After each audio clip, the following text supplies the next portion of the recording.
In the first episode, you get introduced to Alfred Pennyworth. Seems to be about the late 1950s or 60s, and Pennyworth is a war vet. He's not just any war vet, though. He was in the SOS. And it seems like all of the guys that he served with are slowly, one by one, dying off. But it's because of suicide. You figure most of them have PTSD because Pennyworth has PTSD.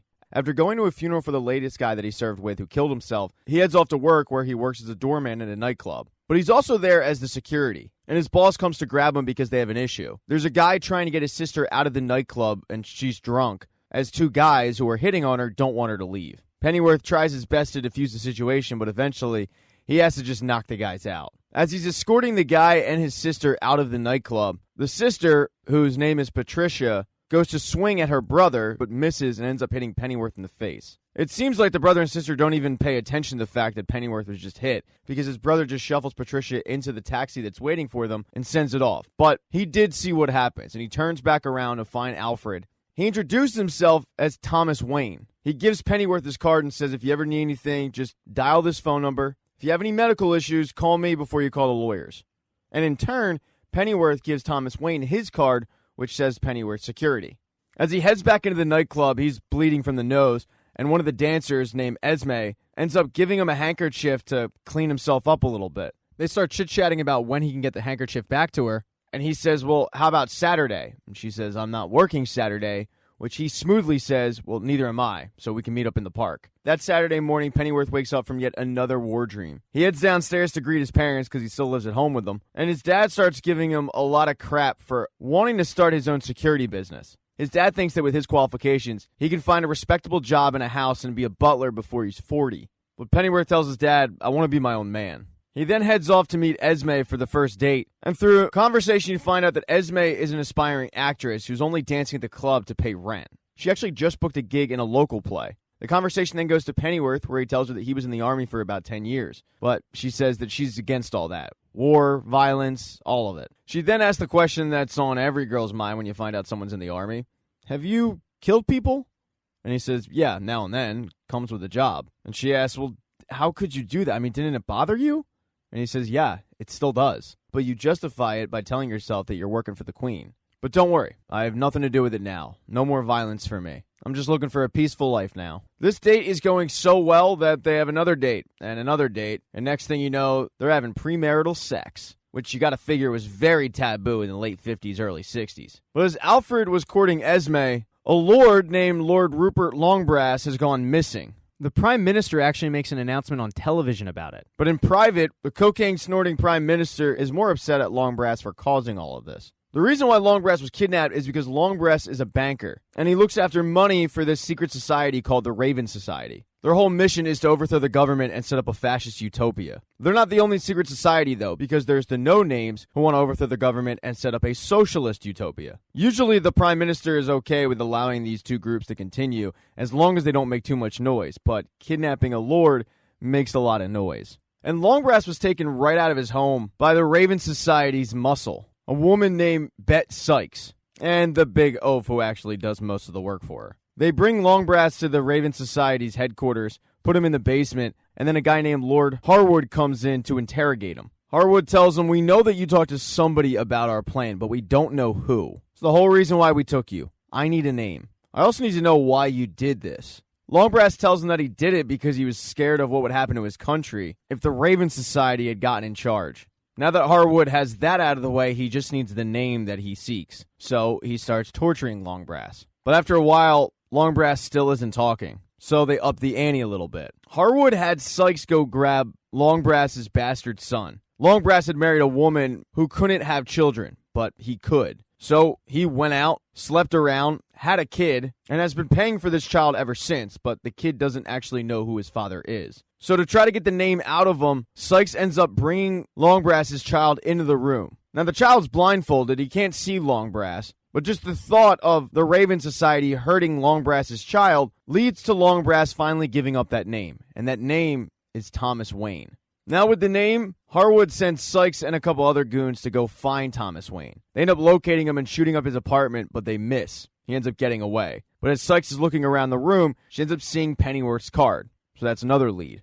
And things are going so well with Esme at this point that Alfred has decided to invite Esme over for dinner to meet his parents, although that dinner doesn't really go all that well. Alfred's father is kind of a dick, questioning Esme on what her father does, which he's a dean, and her father's thoughts on her trying to become an actress. Basically, anything Esme says is met with a whole lot of attitude. When the dinner is finally concluded, Esme is ready to get the hell out of there, and Alfred chases after her, telling her, look, I'm proud of my family, but that's them. I'm my own guy. I'm not my mother, and I'm certainly not my father, just like you aren't just your father's daughter. Alfred then brings up moving in with her, saying that when he gets his first big contract, they can get an apartment. But instead of being ecstatic, she's seemingly more upset.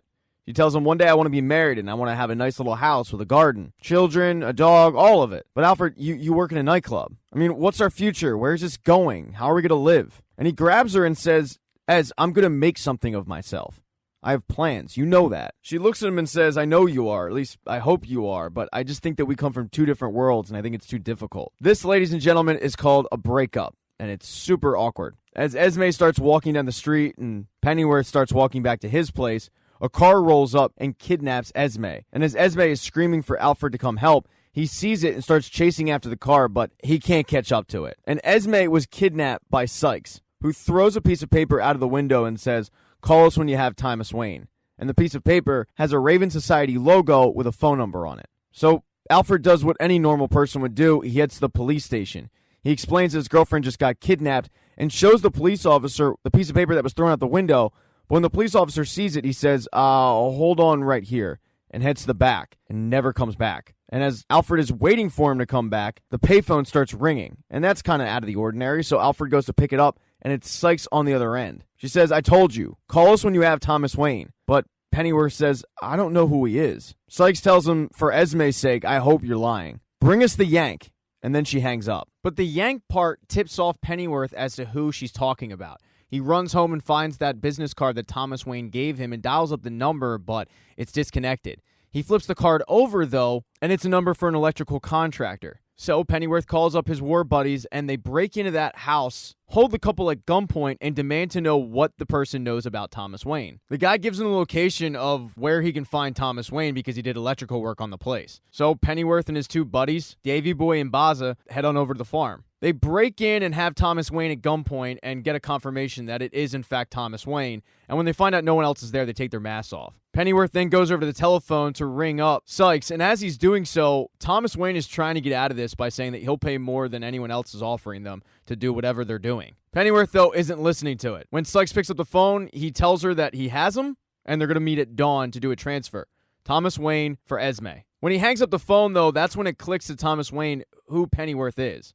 He recognizes him. When he asks Pennyworth to once again remind him what his name is, Alfred says, don't worry about that. Tell me who these people are that are after you. And Wayne tells the group that he's a financial forensics analyst. Recently, he discovered a banking fraud, a giant illicit transfer of money evidently connected to some far-reaching criminal conspiracy. He's not quite sure who the conspirators are, but they've obviously tried to kill him already. And he tells them, because they've already tried to kill me, they're going to have to try to kill you too. These people can't afford to have loose ends. So the group needs to come up with a plan. And that plan is to head to the drop and have Baza and Davy Boy hiding out in the distance. As soon as these people show up, Davy Boy and Baza will pull a surprise attack and they'll hopefully grab Esme. As Alfred and Thomas are sitting in the car waiting for these people to arrive, Thomas asks Alfred about his relationship with Esme, and Pennyworth tells him ironically she actually dumped me before she got kidnapped. Pennyworth then asks Thomas, are you married? And Thomas says, no, I'm not. Pennyworth then tells Thomas that he'll do his best to keep him alive, and he appreciates the fact that he's been cool about all of this. He then shakes his hand and does a formal introduction. But shortly after shaking hands, that's when the members of the Raven Society show up. They show up and demand that Alfred get out of the car, but he says, no, let me see Esme.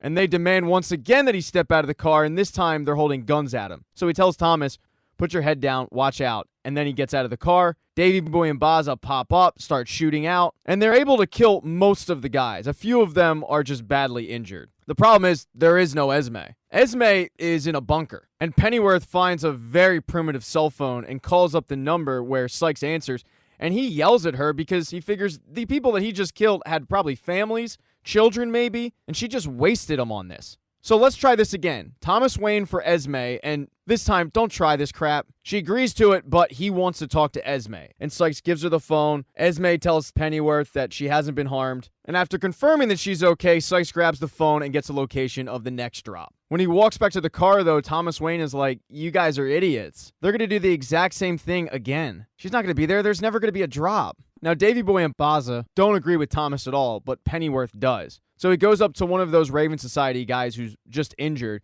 puts a gun to him and said, all right, you're going to tell me where Esme is. But Davy Boy tells him, Alfie, step away. I'll take care of this. He turns to both guys on the ground and says, all right, which one of you guys wants to live? And when one of them curses him out, Davy Boy shoots him in the head. Alfred is mortified, but Davy Boy tells him this is incentive for the other guy to tell us where she is. And it actually works. The guy ends up giving up Esme's location. Esme, though, isn't about to just wait around for Alfred to show up. She's taking matters in her own hands. Sykes found out that she's a dancer, so she starts to dance with her. And as they're doing so, Esme starts looking around the room for something to attack Sykes with, and she finds it. It's a teapot. She smashes Sykes in the face and starts running upstairs. She goes out of a trap door and into a dining room where they're having a dining party and starts screaming, help me, they've kidnapped me. But this dining party is for the Raven Society. And as all these people are looking at Esme like she's nuts, Sykes ends up showing up, knocking her out and grabbing her. Harwood tells her to take Esme back downstairs and to tell a person named Mr. Parslow to take charge. He's sending Sykes home and he'll deal with her issues in the morning. And that Mr. Parslow is bad news. He brings a torture kit and he is freakishly calm about the situation. And Esme is terrified. But luckily for Esme, Pennyworth is on the way with his buddies. Alfred's planning on going in himself. He tells the group, if I ring 3 times, bring Thomas in. But do not come after me unless I call you guys. If I'm not back in an hour, take Thomas to the embassy. Now, this place where they're keeping Esme is pretty heavily fortified, but Pennyworth is able to sneak in, bust through a basement door where he's surprisingly greeted by a grandmother. He's able to find out where Esme is located by holding the grandmother at gunpoint. She gives up the location. But after Pennyworth leaves the room, she ends up calling some guards. And as Pennyworth is in this room, unaware that there's a trap door, the guards come in, knock Pennyworth out, and take him to a den-type area where he meets Lord Harwood. Harwood introduces himself and then asks Alfred, have you heard of the Raven Society? When Pennyworth tells him, yeah, you're some sort of secret Gestapo, Harwood says no, not at all. We're just dedicated patriots with no need for public acclaim. Pennyworth cuts him off and says, so I'm assuming you're the top guy? But Harwood says no, I'm just a simple foot soldier. Please understand though, I wish you nor Esme any harm whatsoever. I just want Thomas Wayne. The one thing that Pennyworth can't figure out though is why he's not dead and why they're actually having this conversation. And that's when Harwood brings up his army history. He figures that Pennyworth could be some value to the Raven Society, saying that this country is at war with itself. What this country needs is the love of true patriots, and only they can pull this country out of the vile quagmire of immorality and corruption and sin, and that's where this country is right now. He reveals to Pennyworth that they're planning a coup d'etat, but they're planning on doing it in the name of the Queen. The Queen, though, has no idea this is going to happen. But Harwood reveals that if the Queen doesn't want this to happen, well, let's just say there are many in the royal family who do want it to happen. To have this conversation is because Harwood is offering Pennyworth a mission. And the problem that Alfred has is the fact that while he's used to violence, he did that under the name of the Queen. But Harwood's talking about killing British people. And Harwood says, no, I'm talking about killing traitors. But the first mission is he needs Thomas Wayne. As soon as he does that, Esme is going to be released, scot-free. Pennyworth thinks about it and says, okay, I'll bring you Thomas, and I'll join your society, but you have to let Esme go first. Harwood isn't about to lose his only bargaining chip, though. And what Alfred's worried about is getting killed as soon as he hands over Thomas Wayne. But Harwood says, no, you're too important of a person. Were you just listening to anything I said? I need you. Hell, this country needs you. But Alfred tells him, I don't like doing violence. And I don't like you. And I strongly suspect that as soon as we give you Thomas Wayne, you're going to kill us. In fact, I know you're going to kill us. As the two men are having this conversation, though, they hear gunshots.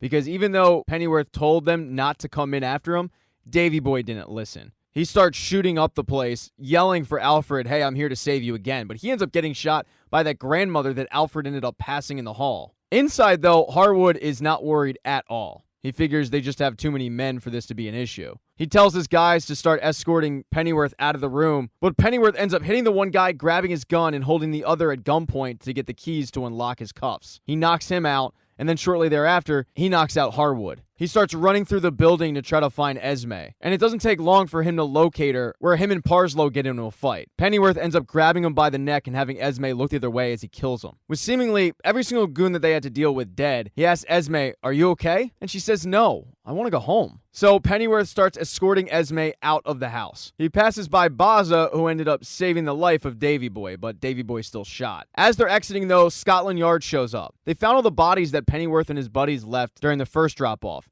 and they noticed all of the Raven pins. They then got a call about the shootout that happened, so they show up and start asking Pennyworth some questions, and he tells them what happened. Unearthing a secret society is a pretty big deal, and Pennyworth is going to be honored by the Queen. But as he finally arrives home, he's surprised to find Sykes and that big oaf who have his parents at gunpoint. Shortly after that, there's a knock at the door, and when Sykes hears that it's Esme, she grabs her and brings her inside. She starts yelling at Esme for attacking her, saying, "I was nice to you." But after she slaps Esme once, Esme tells her, "Don't do that again." And when Sykes does it for a second time, Esme punches her in the face. Esme, Alfie, and Alfie's parents are able to beat up Sykes and her goon pretty good. Later that day, they're visited by Thomas Wayne, who actually wants to hire Pennyworth. He tells him he's been promoted to a permanent posting, and he figures that if he has security needs, he can have Alfred on retainer. This is kind of surprising to Alfie, who thought he'd resent him for having abducted him, but Wayne says, "No, not at all. I actually respect your work." Esme, though, points out that Thomas Wayne's business, whatever it is, almost got them killed, so they demand to know what he does. He tells them he works for the U.S. government, and Pennyworth says, "Oh, okay,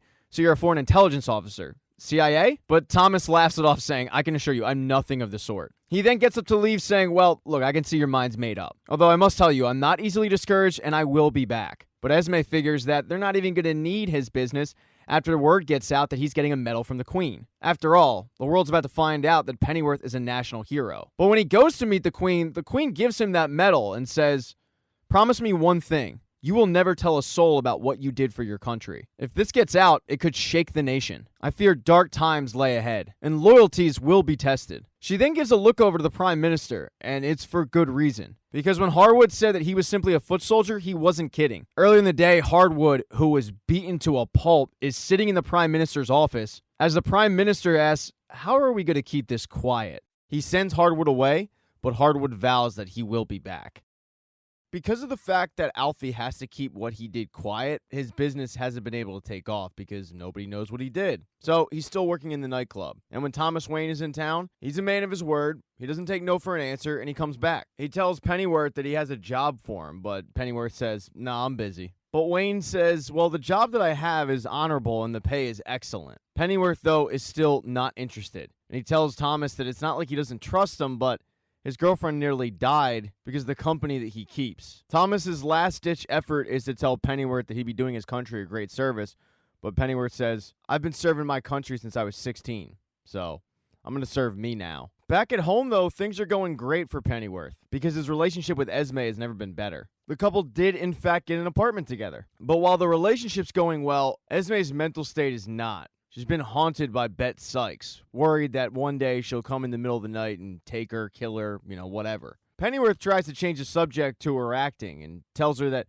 when she's a famous actress, he's not going to hold her back. She's a little surprised about this line of conversation and realizes that what he's doing is he's trying to leave her, but he says he's trying to be realistic. She's not going to want this lifestyle when she becomes rich and famous. And one of the reasons that Alfie is telling her all of this is because he's yet to meet her father. So he's thinking, how serious could this even be? She tells him that he's tedious, though, and she's just simply waiting for the right time.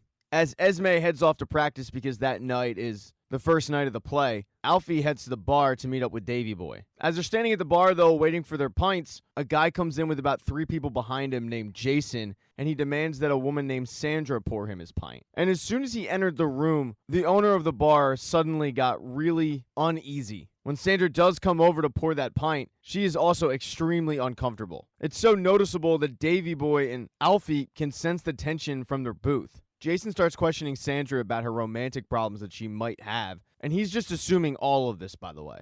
But he says that if any guy hurt her, he will cut them up. Eventually, Jason gets his pint and leaves, and the owner of the bar heads over to talk to Alfie and Davy Boy and explains that Sandra is just a nice person, but she's extremely young. A couple weeks ago, Jason walked in, and she did what she normally does. She smiled at him. Well, he took that the wrong way and has been coming in every single day ever since.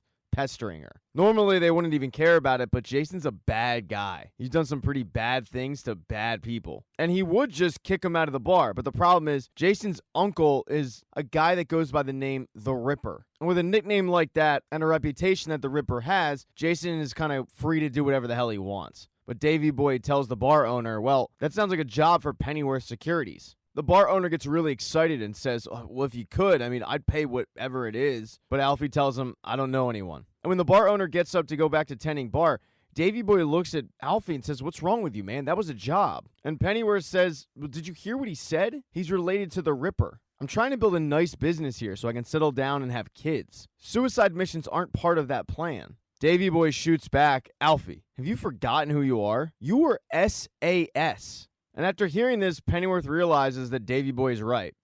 So he tells the bar owner that he will, in fact, help. But before he can, he has to head off to see Esme's play. It's a two-person production, her and another guy, and she is great. But Alfie can't really make sense of what the play is really about. As he's waiting outside, though, for Esme to come out, Inspector Aziz walks up to him. And that's a little bit of a surprise, and running into Alfie like this is no coincidence. There was an obvious question that nobody asked Alfie when he put his statement in, and that's if Lord Hardwood had named any other conspirators. Aziz explains that they didn't want to know on the record, but off the record, he does want to know.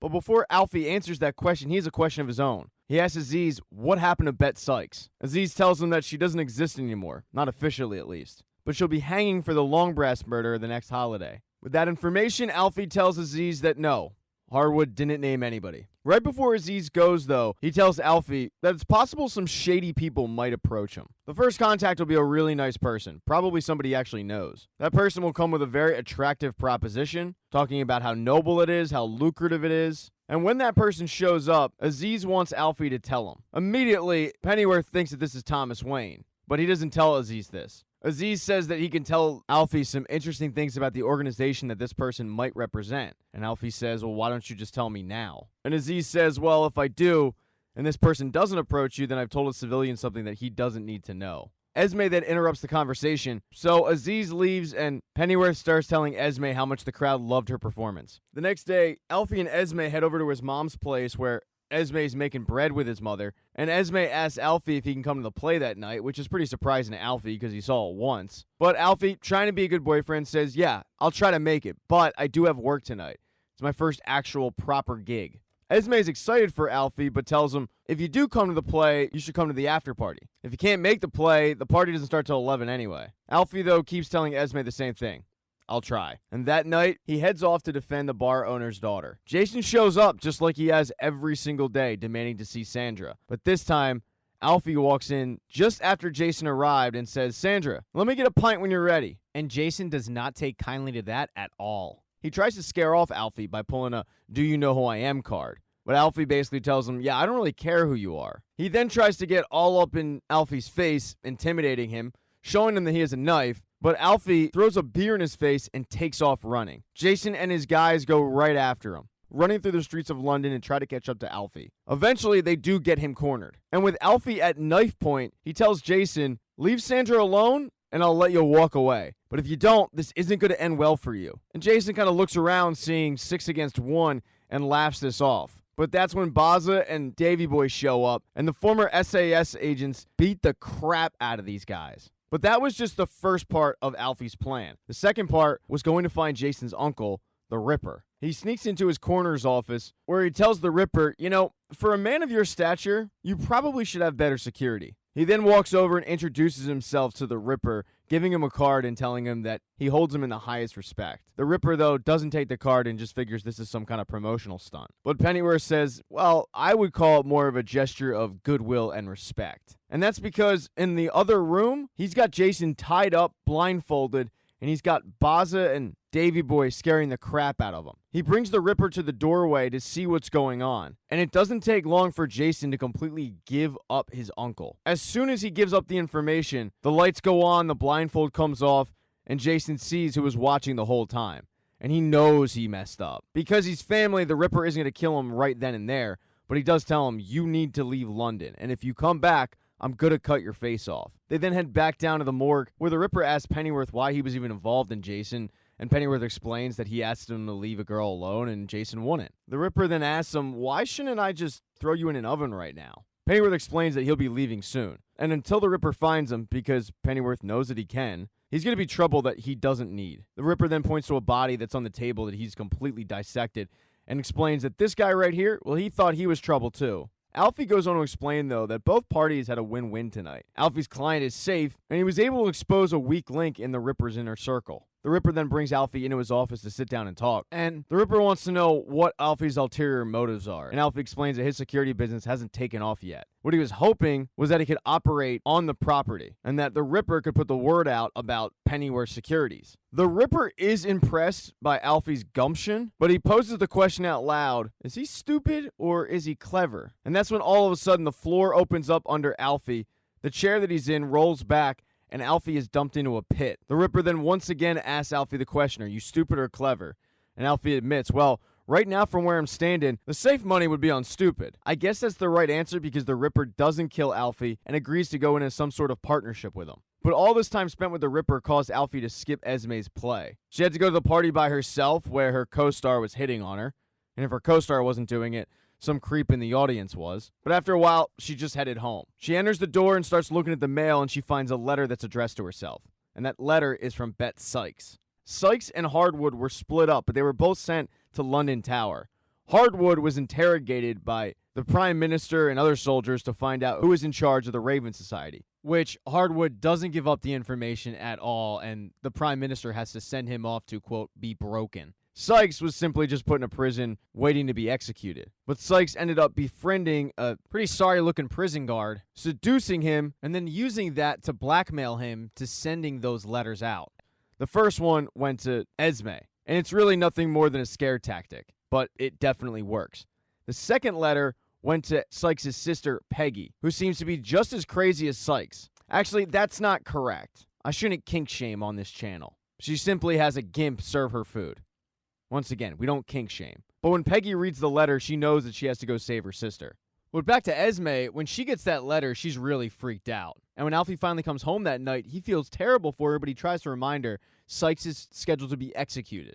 The next day, to get her mind off things, he heads to the bar where the mood has completely changed now that Jason is no longer bothering them. Alfie gets paid and then heads over to give Davy Boy his cut, and Davy Boy takes the money, but he does point out that they're taking money from the devil. Even though Pennyworth doesn't see it like that, Davy Boy tells him that going into an agreement with a guy like the Ripper is dangerous. But hey, Pennyworth has bills to pay, or rings to buy, because that night in their little flat, Pennyworth proposes to Esme, and she accepts. Yay! The next day is the day that Sykes is supposed to be executed. And the execution is actually broadcast on television, so Alfie and his family along with Esme are able to watch it. They get all of the prisoners together, put them on a block, hang them, but then for good measure, they cut their guts out, which seems a little bit excessive. Sykes is the last one to be killed. And while it's true that a woman with a bag on her head is executed, it actually doesn't end up being Sykes at all. And that's because Peggy snuck in as a guard and helped her sister switch places with another guard.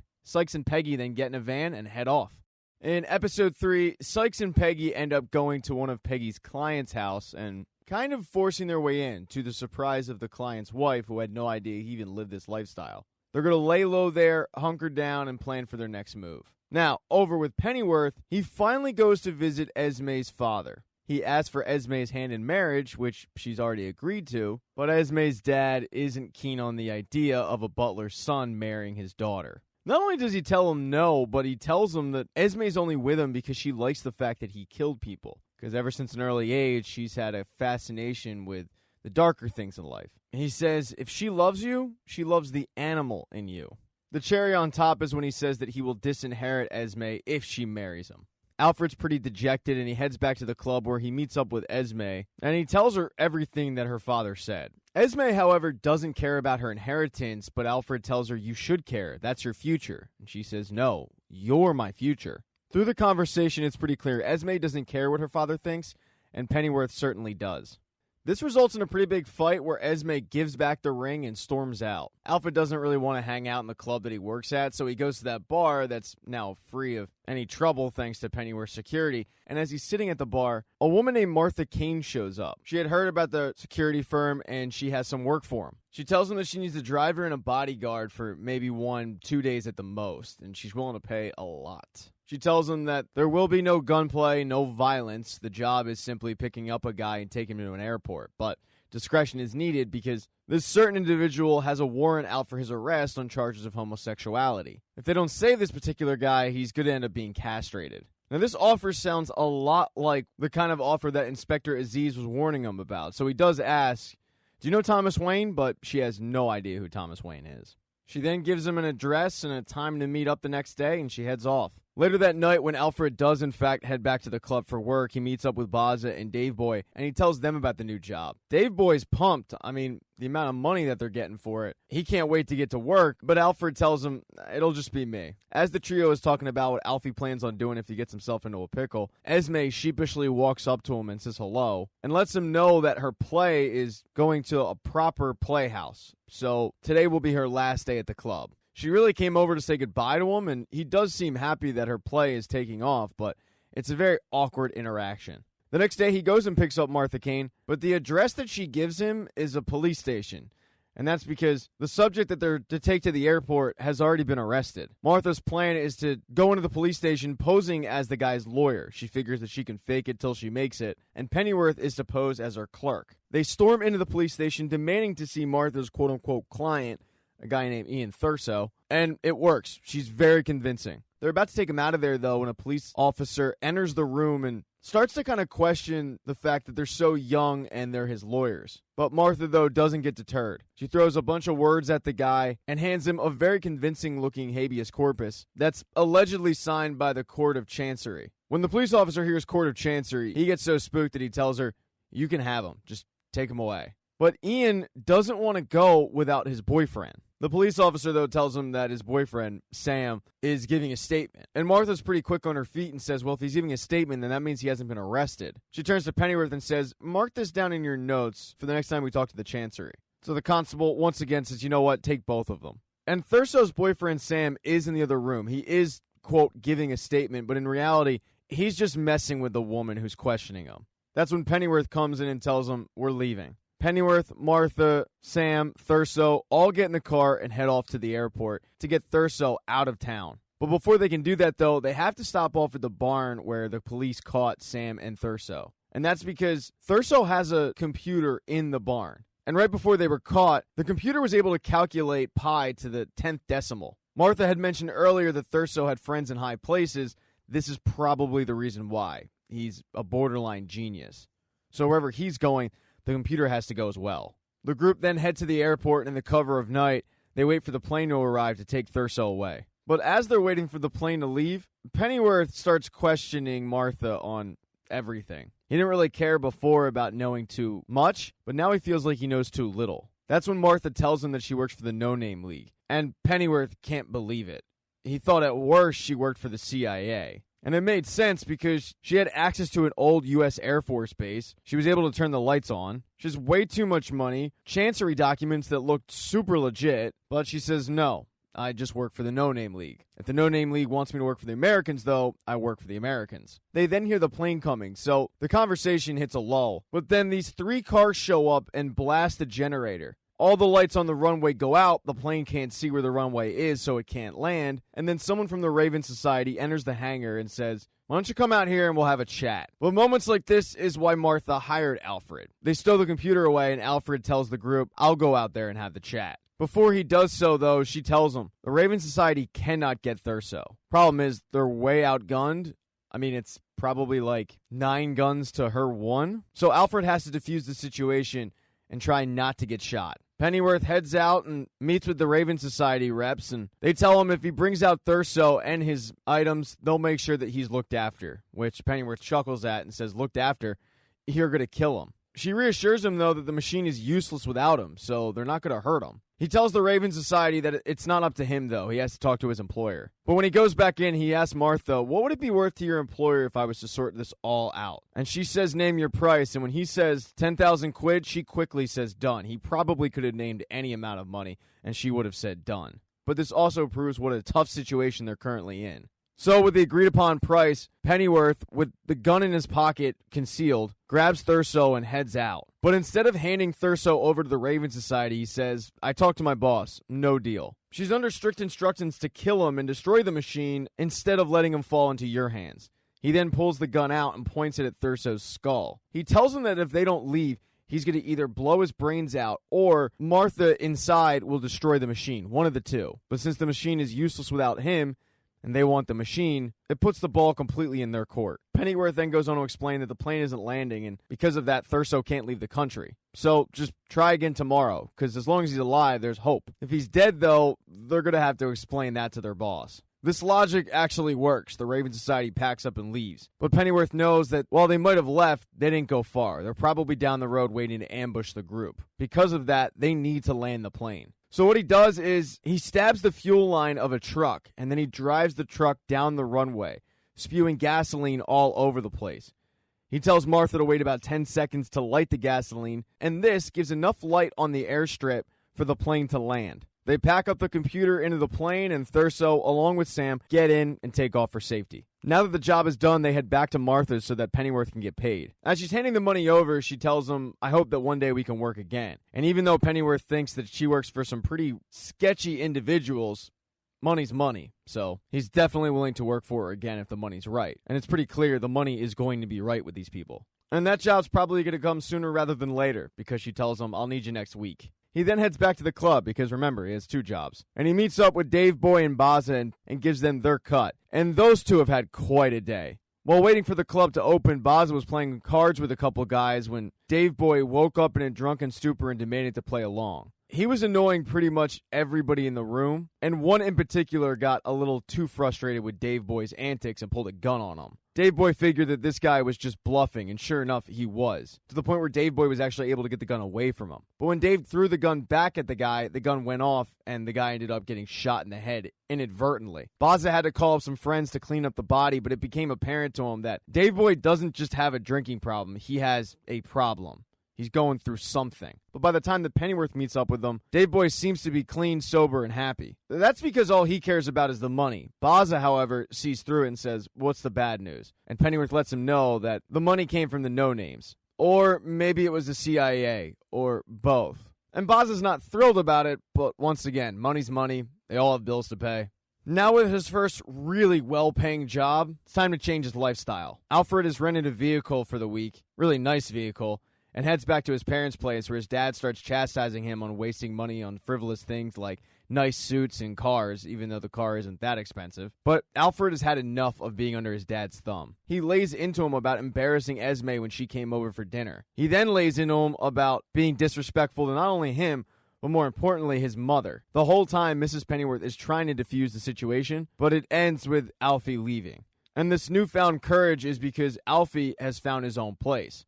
But it's too big for one guy. He needs somebody else in there, and that's when he goes and finds Esme. She's a little taken aback to see him, but he says, follow me. And he brings her to the apartment and tells her that he put down 2 years' worth of rent in order to lock it up. She's very surprised because she feels like Alfie left her. And Alfie reminds her, you gave me the ring and you left, but she tells him, yeah, but you didn't come after me. Alfie admits that he didn't come after her because he was scared.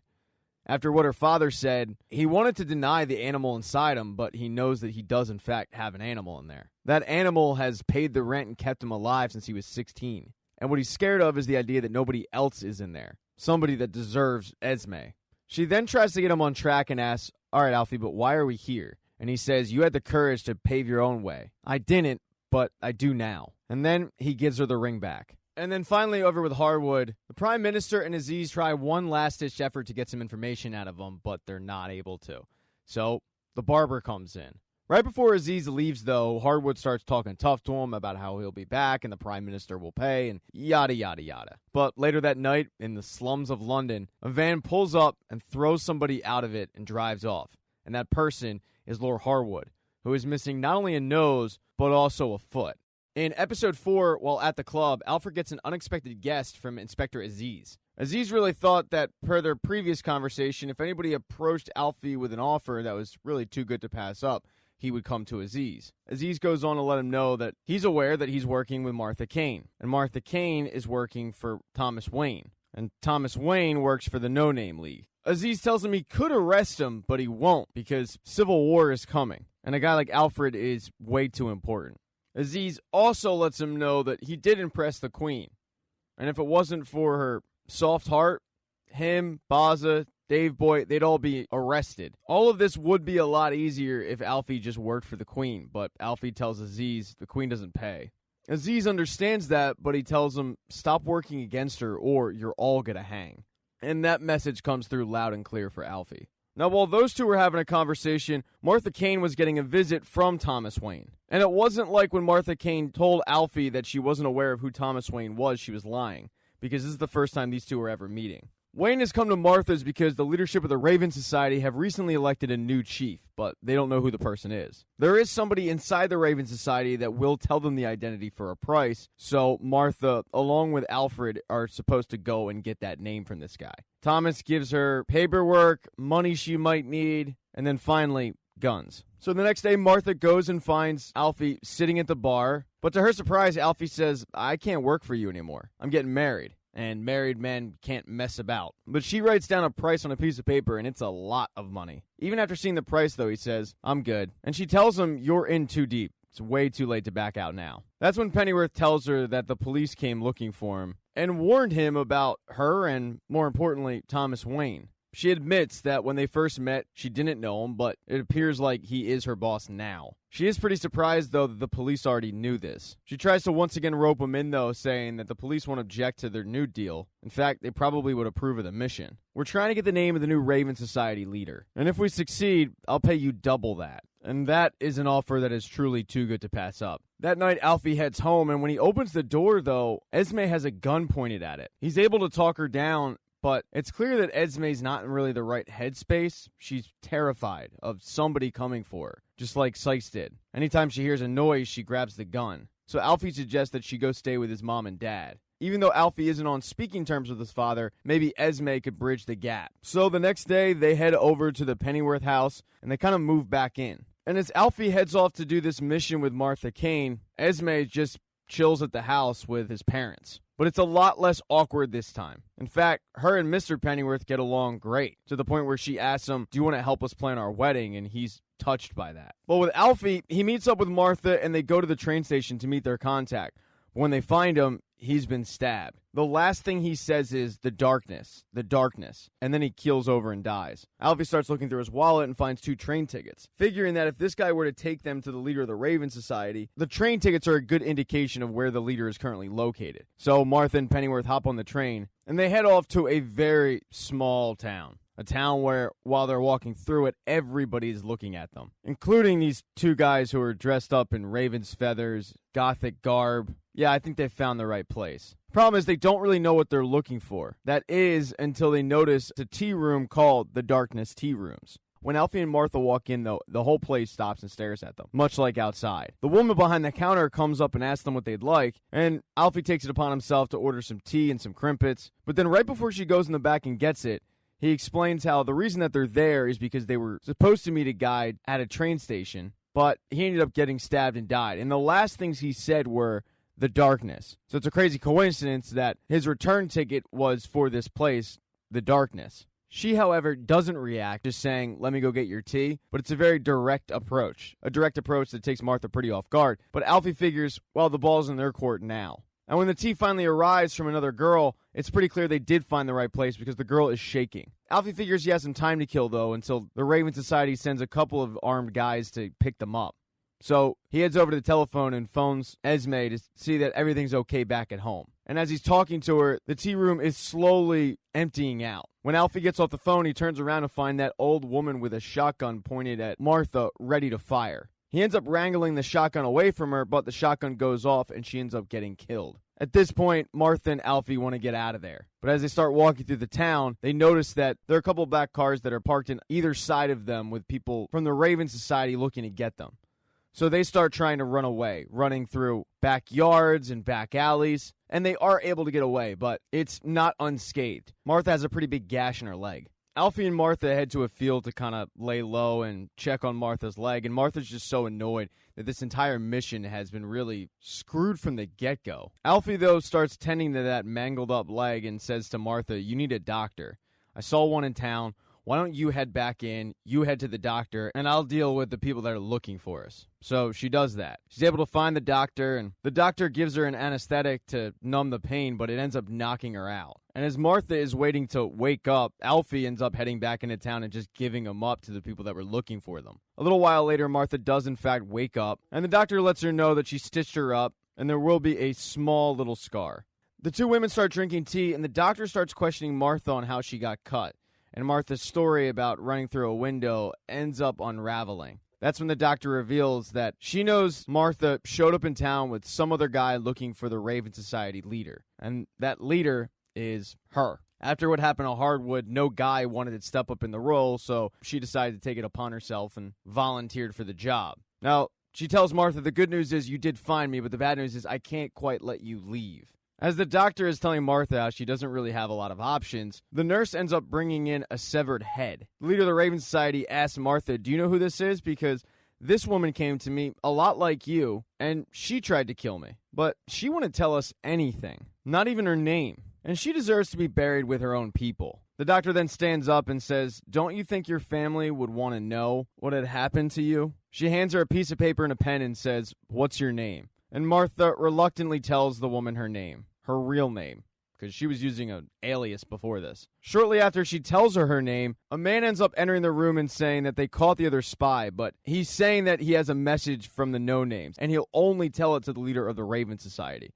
Unbeknownst to Martha, this entire time, Pennyworth has been in the basement getting interrogated. So the guy ends up bringing a blindfold Pennyworth into the room, where he is really surprised to find that Martha is there. And Martha lets him know that not only is he with the leader of the Raven Society, not only is she a woman, but turns out, unfortunately, she's also the town doctor that Pennyworth sent her to. The leader of the Raven Society introduces herself as a woman named Frances Gaunt. She then asks what this message is, but Pennyworth admits, "Yeah, no, I made all that up." He then gives a cue to Martha to attack. And Martha has training. She trained at Fort Benning, so she knows how to handle herself. And when Pennyworth gives the cue, Martha attacks Gaunt, and Pennyworth takes out both of Gaunt's guards that brought him in. The combo of Pennyworth and Martha are able to get Gaunt at gunpoint, and Gaunt thinks she's about to get killed. After all, as far as everybody in the town's concerned, Pennyworth and Martha already killed that old lady in the tea room. But Pennyworth and Martha make it clear that that was an accident. And the only reason they're there is to get the name. That's it. Now that they've got that name, they can be on their way. Pennyworth heads back to Martha's place to get paid, and they celebrate salvaging a job that looked like it was FUBAR. As they're toasting to a job well done, Pennyworth tells Martha that she did really good that day. And he wouldn't be surprised if her bosses make her a captain, but Martha says, "I doubt that." He then asks her, "What are you even doing with these people?" And she says, "It's a long story." Pennyworth then gets up to leave to head home to Esme, but then all of a sudden the two start making out. I mean, like they can't keep their hands off one another. But Pennyworth then remembers, "Yeah, that's right, I am engaged," and says, "All right, I probably should be heading off now." He wishes Martha best of luck, and then he leaves. As he's walking home, he actually passes by some homeless people, and he's completely unaware that one of those homeless people is Lord Hardwood, who is being treated like a dog by another one of the homeless guys. He heads home to Esme, but he doesn't find her. What he finds is a note saying that she couldn't sleep and she went to the new apartment to start painting it. But when Pennyworth heads over there, Esme is dead. Somebody attacked her. Now, it's worth mentioning at this point that Sykes and Peggy were laying low, but Sykes was getting bored. It resulted in a pretty big fight between Sykes and Peggy, where Sykes eventually just left and said, "I'm going out and I'm never coming back." But in episode 5, Sykes swears up and down that it was not her. Now, she was standing outside of Esme's apartment, and she did see a man and a woman enter, and she's fairly certain that they're the ones who killed Esme, but she says it wasn't her, and Peggy does not believe her at all. They end up actually going to Esme's funeral, although standing away from the crowd from a distance. And they aren't the only ones who are watching from a distance. Thomas Wayne and Martha Kane are also watching from a distance. Martha asks Thomas if the police have a suspect, but Thomas says no.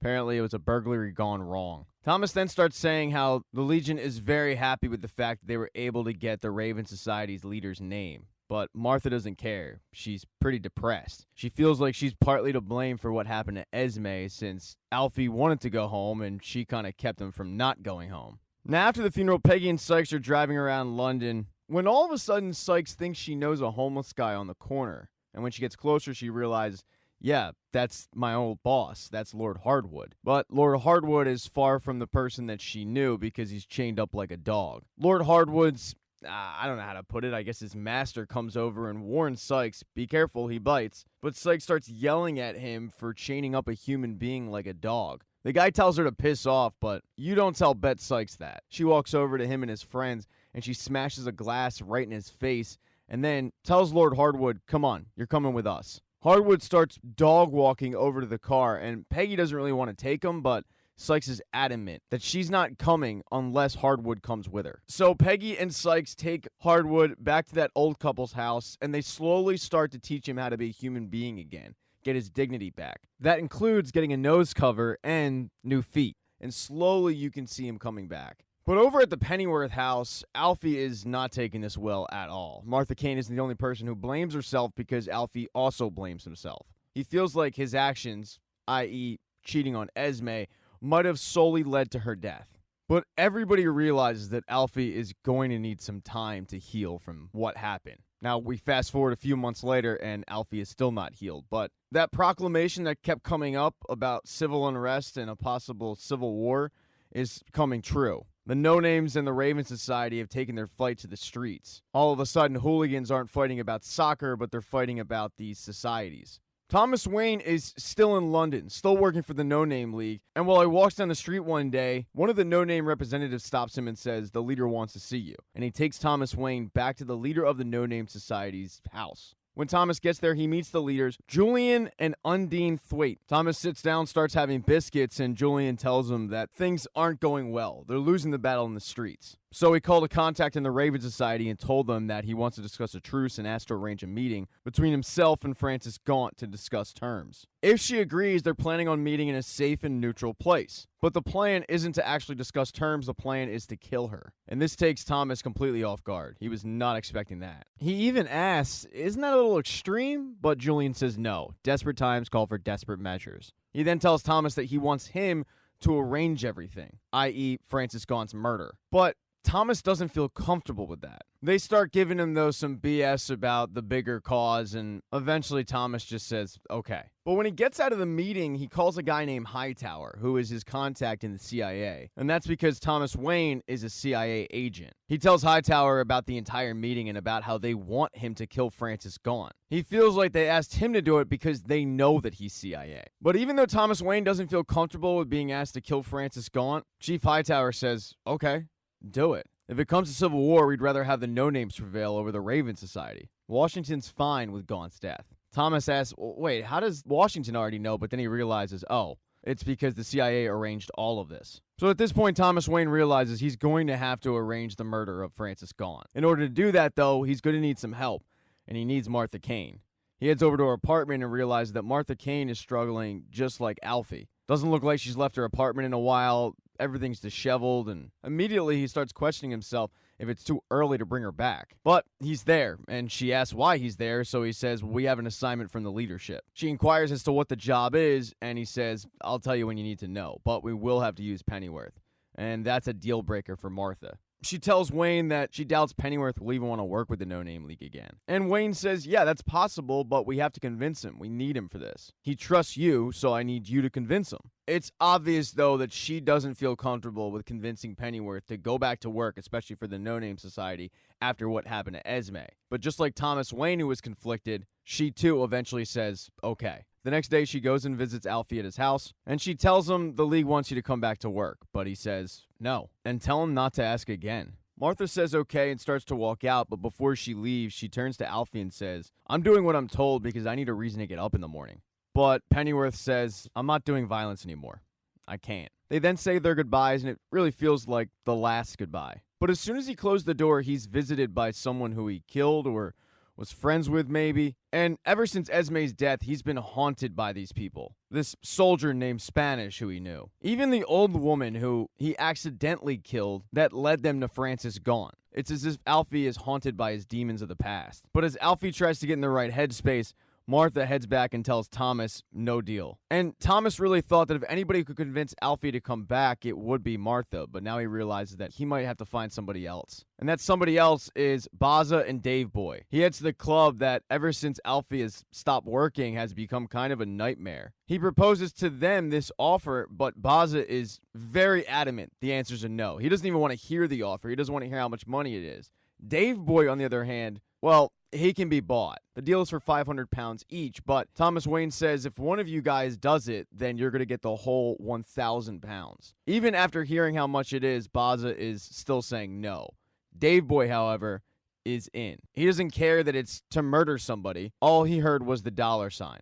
So Thomas Wayne has his hitman for Francis gone. But Dave Boy was plan B. Thomas Wayne's plan A gets a visit from a very familiar face, John Ripper. Ripper tells him how he's been meaning to stop in and check up on him, and now that he has, he realizes that Alfie needs a wake-up call. He reminds Alfie that he still owes him a favor, and he throws him some running shoes, because the favor is going to be that he becomes the Ripper's running partner. And at first, Alfie really doesn't want to do it, but they go out seemingly every day, and next thing you know, Alfie gets in really good shape. But one particular day, their normal route is rerouted, and they end up running into a cemetery, and it's the same cemetery where Esme was supposed to be buried, but she doesn't have a headstone. Alfie says to John, "Why did you bring me here?" And he says, "Because you need a wake-up call. You need to get over this. I'm trying to help you, Alfie. We're friends."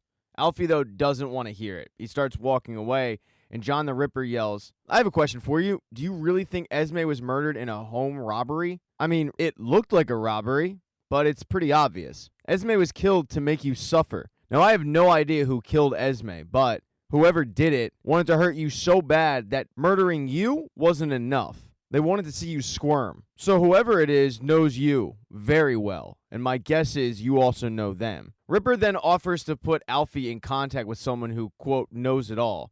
But Alfie knows that this know-it-all's name is going to come at a price. So Ripper tells Alfie what he has to do to get that name. Alfie then gets dressed, does his hair, and heads to the bar because he needs a shotgun. The bar owner tells him, "Yeah, sure, Alfie, whatever you need." But right before Alfie leaves, he says, "Hey, by the way, has anybody been talking crap on me?" And Sandra, the bar owner's daughter, says, "No, Alfie, everybody loves you." And Alfie says, "Okay, well, if anybody does, can you just let me know?" And then he heads off to the club to meet Dave Boy. But when he arrives, the owner tells him that Dave Boy no longer works there. And when he goes in the back to talk to Baza, he sees Baza snorting coke. You can tell he's a little disappointed in Baza because one friend is seemingly not there unemployed and the other friend is banging lines. But he gets on track by asking Baza, "Where is Dave Boy?" And Baza lets him know he's working for Thomas Wayne. Now, I don't know who the hit is, but whoever it is worth 1,000 pounds. Now, just like with the bar owner, right before Alfie leaves, he asks Baza, "Can you think of anybody who hates me? I mean, really hates me?" And Baza says, "No. What's this all about?" But Alfie tells him, "Get clean, and then we'll talk after." Alfie then leaves the club to do that job for Ripper. Now, it's worth mentioning that this is the same night as the night where Francis Gaunt is to meet Julian and Undine Thwaite. And Francis shows up at this restaurant, and the whole time, Julian and Undine are trying to distract her enough, waiting for Thomas Wayne's hitman to arrive. And that hitman, of course, is Dave Boy, who sneaks in through the kitchen, but he's caught by one of the cooks. He has to put the entire kitchen staff into a closet at gunpoint to keep them quiet. And as Julian, Undine, and Francis are outside in the dining room bickering about which side is more poised for victory, Dave Boy pops out from the kitchen, shoots both of Francis's guards in the head, and then has her at gunpoint. He tells Francis, "Can you please look away?" But Francis says no. And then she pulls out a gun and shoots Dave Boy, which catches everybody by surprise. Immediately, Julian says, "We had nothing to do with this." But Francis is a licensed medical professional, so she immediately jumps into action to save Dave Boy's life. She doesn't want him to die. She starts trying to extract the bullet. And that's when Alfie shows up, with that shotgun and sporting a ski mask. But as soon as he talks, Francis recognizes the voice, so he takes the ski mask off. And he's pretty surprised to see Dave Boy, and Dave Boy is very surprised to see him. Alfie asks Francis, "Can I take him out of here?" And she tells him that he's probably going to die anyway, so yeah, sure, have at it. But right before Alfie picks up Dave Boy to leave, he has to do the job. And he pulls out that shotgun, but instead of shooting Francis Gaunt, he shoots Julian right in the face. And then he grabs Dave Boy, and they head off. He takes Dave Boy to the bar and starts banging on the door, and that's when Sandra opens it up. And Alfie places Dave Boy in a booth, and Sandra brings Alfie a drink. She asks Alfie, "Should I wake my dad?" But Alfie says no. And that's because Alfie doesn't want to force the bar owner to watch what's going to happen next. He takes Sandra to the back and lays the wood, if you know what I'm saying. But all of that carnage back in the restaurant, someone's got to clean up that mess, and that someone is Inspector Aziz. He surveys the damage and then heads back to Buckingham Palace to report to the Prime Minister and the Queen. And the way he has it figured, Francis Gaunt ended up killing Julian Thwaite. This is pretty surprising to the trio because they didn't think Francis Gaunt had it in her, but they think this is great news. It means the No Name League is about to collapse. Aziz lets both the Queen and the Prime Minister know that for the time being, Undine is in charge of the No Name League until it goes to a vote. And no one in the room really thinks she's equipped for that job. The Queen even remarks that Francis Gaunt has done them a great favor, and they should remember it when they eventually have her in handcuffs. But little do they know that this was all orchestrated by Undine and Jack the Ripper, who were sleeping together. And after the job was finished, Jack reminds Undine, "London will soon be yours."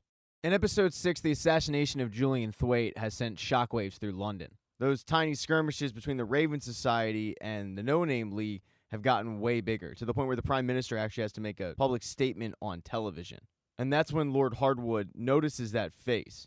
He tells Peggy and Sykes, "That's the guy who hurt me, and now he has to die." And a few days later, he's well enough where he feels like he can go to London, take back what was taken from him, climb back up to the throne of the Raven Society. But he tells Peggy and Bet, "I'd like you guys to come with me. I have a big battle ahead of me, and I need some loyal friends." And Bet cannot say, "We're coming," fast enough. But over with Alfred, he's at the bar with Dave Boy talking to the bartender about the civil unrest, and Dave Boy is still banged up from the gunshot when in walks Thomas Wayne. He demands to know from Dave Boy what the hell went wrong because he's getting crap from his higher-ups. And Dave Boy just says, "Well, what can I say? I messed up. It's just kind of one of those things." Thomas Wayne, Dave Boy, and Pennyworth start dancing around what happened. It's pretty obvious that Pennyworth knows that this other mystery man who saved Dave Boy was Alfred. Eventually, he just comes right out of it and says that it was Pennyworth who was the other assassin, and that he knows that it wasn't the Raven Society who asked him to kill Thwaite, and it obviously wasn't the government. So the person he figures that asked him to kill Thwaite is the person he's been hanging out with recently, John Ripper. The one thing that Thomas Wayne can't figure out is why Ripper would want to kill Thwaite. He suspects that Ripper's working for somebody else, and he asks Pennyworth, "Did he tell you who he's working for?" But Pennyworth warns him that he's asking questions that he might not want the answer to. He tries to tough talk Thomas Wayne, but it doesn't work because Thomas Wayne reminds him, "Alfred, I have friends too." And then he heads off. Dave Boy asks, "What the hell is he talking about?" And that's when Pennyworth says, "He's talking about the CIA. He's clearly a CIA agent." But that CIA agent walked out of that bar and had to go to a meeting with Chief Hightower to explain himself. But he takes the approach of not taking the blame, but blaming the CIA, because he says, "I should have been informed on all your plans." He then goes through the scenario that led them to this meeting, the death of Julian Thwaite. It just doesn't make sense. Why would you kill the leader of the No Name League, but let his wife end up living? So what he's been able to gather is that it was Undine Thwaite who ordered the hit on her husband. She becomes the undisputed leader of the League.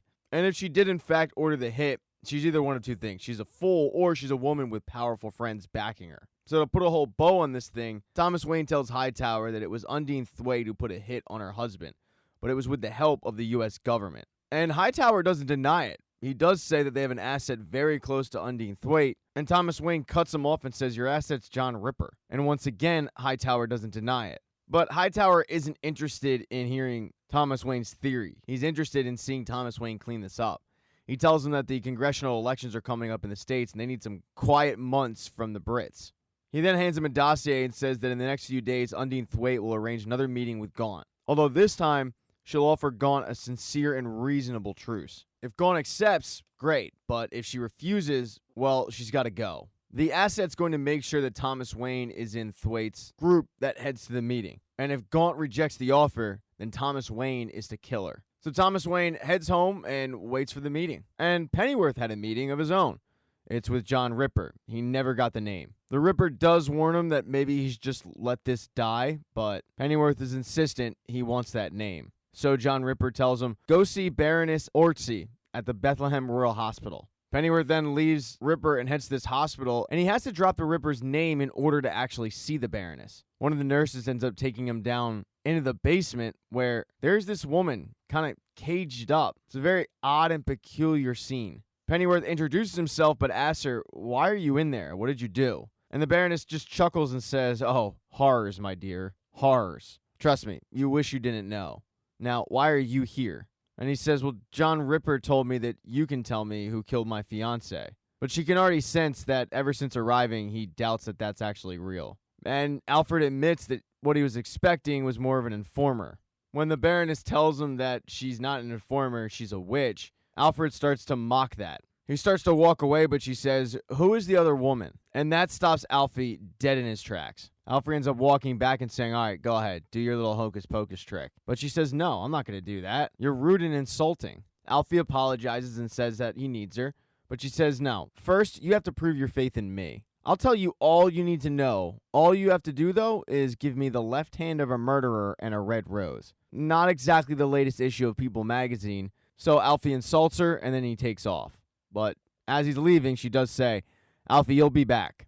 He heads straight back to the Ripper because he feels like he's been duped. And the Ripper says, "I know the Baroness can help you if you give her a chance." But Alfie is adamant that he was fooled. And the Ripper says, "What if I did? What are you going to do?" And the truth is, nothing. Alfie says, "Well, I'd be very, very disappointed." Alfie has no choice but to head home, and during dinner he's talking to his parents, where they tell him it's really good to have him back and have him up and about, but they are concerned. They're concerned about the fact that he's hanging out with John Ripper. They don't feel like he's a good influence on him at all. And Alfie tells him, "Well, you don't have to worry about that anymore because I'm done with him." And Mr. Pennyworth turns to his son and says, "You don't need friends like that. You got family who loves you." And he puts his hand over the top of Alfie's. It's affection that you can tell doesn't really happen a lot, if ever, in the Pennyworth household. Alfie tells both his parents he's planning on going back to the club and getting his old job back. In the meantime, he's just going to sit around and kind of wait for something to happen. And that's exactly what Thomas Wayne is doing. But he finally gets the call the meeting is going down. Right before he's about to leave, though, he gets a knock at his door. And to his surprise, it's his sister Patricia, who, for whatever reason, is back in London. And she's looking for cash. Thomas doesn't want to give it to her because it's clear that she's a drug addict and he doesn't want her to die, but she's adamant. "Give me like 500 pounds and I'll be out of your hair." He's not about to do that. He also can't leave her alone in his apartment unattended, and he does have this meeting to go to. So he's in between a rock and a hard place, and he needs to drop Patricia off somewhere, so he heads to the only other person he really can trust, and that's Martha Keynes. He explains the situation to Martha, and he kind of begs her to help him out. Since Thomas knows that Patricia's going to ask, the backstory they're going to go with is that they're ex-boyfriend and girlfriend, and it was Martha who broke up with Thomas. He then walks over to Patricia, tells her to behave herself, and heads off to work. Once he leaves, Patricia looks at Martha and says, "You don't look like Thomas's type." And she turns to Patricia and says, "Why do you assume that me and Thomas went out?" And Patricia says, "Why else would you let him use you like this?" Martha says, "Okay, touche, but just to let you know, I dumped him." And that's a surprise to Patricia because she says nobody dumps billionaire society stud Thomas Wayne. But Martha just says, "Well, there's a first time for everything." Patricia then asks Martha, "Do you like parties?" And since they have no plans that night and they have no idea when Thomas Wayne is going to be back, the two women get dressed up and head to a random house of a guy who clearly has some money. When Martha walks in, she says, "Who the hell is this guy?" And Patricia, who was actually invited, tells Martha that Alistair, the host, is a Satanist. As soon as Martha hears that, she's thinking twice about this whole party thing, but she gets egged on by Patricia to stay. They then walk into the party, and Patricia introduces Martha to Alistair Crowley, the host of the party and the Satanist. And Alistair Crowley definitely has an aura about him. It's like a subtle creep/confidence that you rarely see in people. After talking to Martha and Patricia for a little while, Alistair then goes off and tries to be a good party guest to everybody else. And while Alistair works the room, Martha and Patricia end up trying to go and enjoy themselves. And Patricia in particular ends up enjoying herself with one of the guests, Jason Ripper. But as the party goes on, Martha and Alistair end up meeting up again, and Alistair starts selling her on Satanism. Basically implying that she's already a Satanist, she just doesn't know it yet. Martha feels like Alistair's flirting with him and says, "You would seduce a horse, wouldn't you?" And Alistair says, "That's kind of funny. I think you're trying to seduce me." Martha is creeped out yet intrigued all at the same time. A little while later, Martha's in the bathroom when Patricia comes in, wearing a whole new outfit, but Martha can tell she's been crying, and Patricia tells her, "It's because I'm happy." It's obvious, though, Patricia is under the influence of something, so Martha says, "We're leaving now." She tried to start dragging Patricia out of the party, but it seems like every door she's opening is not the one outside. At one point, she just walks into a full-on orgy going down. All of a sudden, she ends up losing Patricia and trying to find her when two doors open up and the entire party is waiting for her. Just Martha. The music is stopped, and the group of people create a sort of pathway.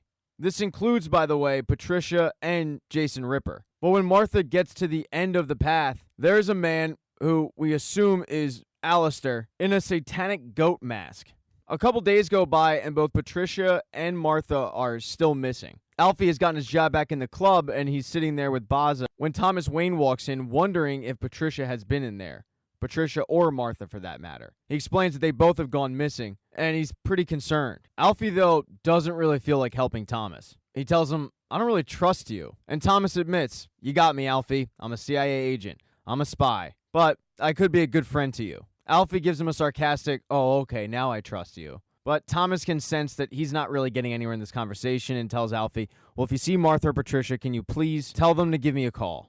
The owner of the club then walks up to Alfie because one of the patrons is refusing to pay. It's a bigger guy who thinks he can take both Alfie and Baza and isn't worried about the bill. But boy, is he wrong. Alfie and Baza kick this guy out into the street, and it creates an all-out brawl between Alfie and this guy. The patron somehow found a machete, but Alfie ends up knocking it out of his way, picking it up, and cutting the guy's hand off. It definitely makes the guy think twice about skipping out on the bill thing, and he flees. But as Alfie is sitting there kind of processing everything that just happened, he notices that the hand is sitting there right next to a red rose, and that's exactly what the Baroness asked for. Alfie is shocked. He can't believe it, but he picks up both the hand and the rose, and he heads back to the hospital and hands it over to the Baroness. She then gives him some tea, holds his hand, and says, "Tell me about your dreams." And Alfie says, "I don't really have any, or at least I can't really remember what they are." But that's not necessarily true. Alfie has nightmares. He doesn't really have dreams, though. The Baroness then starts rubbing Alfie's hand and says, "What do you see?" And suddenly, Alfie is in one of his dreams. He's there, back in the war, with Spanish. All of a sudden, his mom is there. Baza and Dave Boy make an appearance, as does Sandra. But then, in a dream, he's at the spot where they buried Spanish, and he notices somebody. And he suddenly thinks he figured out who killed Esme. It was his old captain in the army. That's not the only weird thing that happened, though. When he gets home, he takes his shirt off, and he's got a bunch of scratch marks all over him. But that's honestly the least of his concerns. All he can focus on is his old captain, who he hadn't thought about in years. He meets up with Boz and Dave Boy, and he tells them, "I'm pretty sure I knew who killed Esme. It was our old captain. You remember, we used to make fun of him. Well, I realized it the other day. When we were burying Spanish, I looked over at him, and I saw something in his eye. And it was that of a murderer." They're very hesitant to believe any of this because they know that it came from the Baroness. But Alfie swears this was crystal clear. The captain has been waiting all this time to pay me back. It's still a hard story for Baza to believe that this guy would wait 5 years to seek retribution over being embarrassed. So they go to the registrar's office and they look up the address for the captain. And when they get to his house, Alfie's suspicions are confirmed because there's a note on the door that says A. Pennyworth. And when he opens it up, it says, "Ha ha, a little too late, my friend. Don't think I'm sorry or scared. I'm glad you now know the truth." Oh, and then finally, Martha does end up resurfacing in a field a few days later with no clothes on, having no idea how she got there. In episode 7, Alfie, Baza, and Dave Boy rummage through this guy's house, and they don't find much, but one thing they do find is his captain's uniform with Esme's engagement ring attached to it. So, pretty obvious that, yeah, this guy did in fact kill her. As they're there, the house cleaner shows up and they start questioning her on who exactly this person is and, more importantly, where they can find him. She doesn't have much information because she doesn't really talk to him like that, but the one bit of information she does give them is that he still puts his uniform on and heads into town. When Alfie gets home, he starts cleaning up Esme's engagement ring, and his mother catches him doing it. And they don't acknowledge that it is Esme's engagement ring, but his mom gives his dad a little nod like, "Look," and his dad goes over and teaches him how to properly clean a ring. Mr. Pennyworth goes so far as to say that she would have made a lovely daughter-in-law. It's a very nice moment, but Alfie puts it away, and then he heads to a sort of VFW that's for officers only. And because he's not an officer, he's not allowed in. So he has to sneak in. In the middle of one of these rooms with a bunch of officers around him, he says, "I'm sorry for interrupting you, but I'm looking for one of your own." His name is Captain John Fitzsmythe Curzon. Nobody says a word, though, and Alfie's getting visibly upset. At this point, the soldier that's standing guard outside that denied him entry ends up coming inside to kick him out. But one of the captains, who appears to be a very, very higher up, says, "No, let him go. Let him have his say."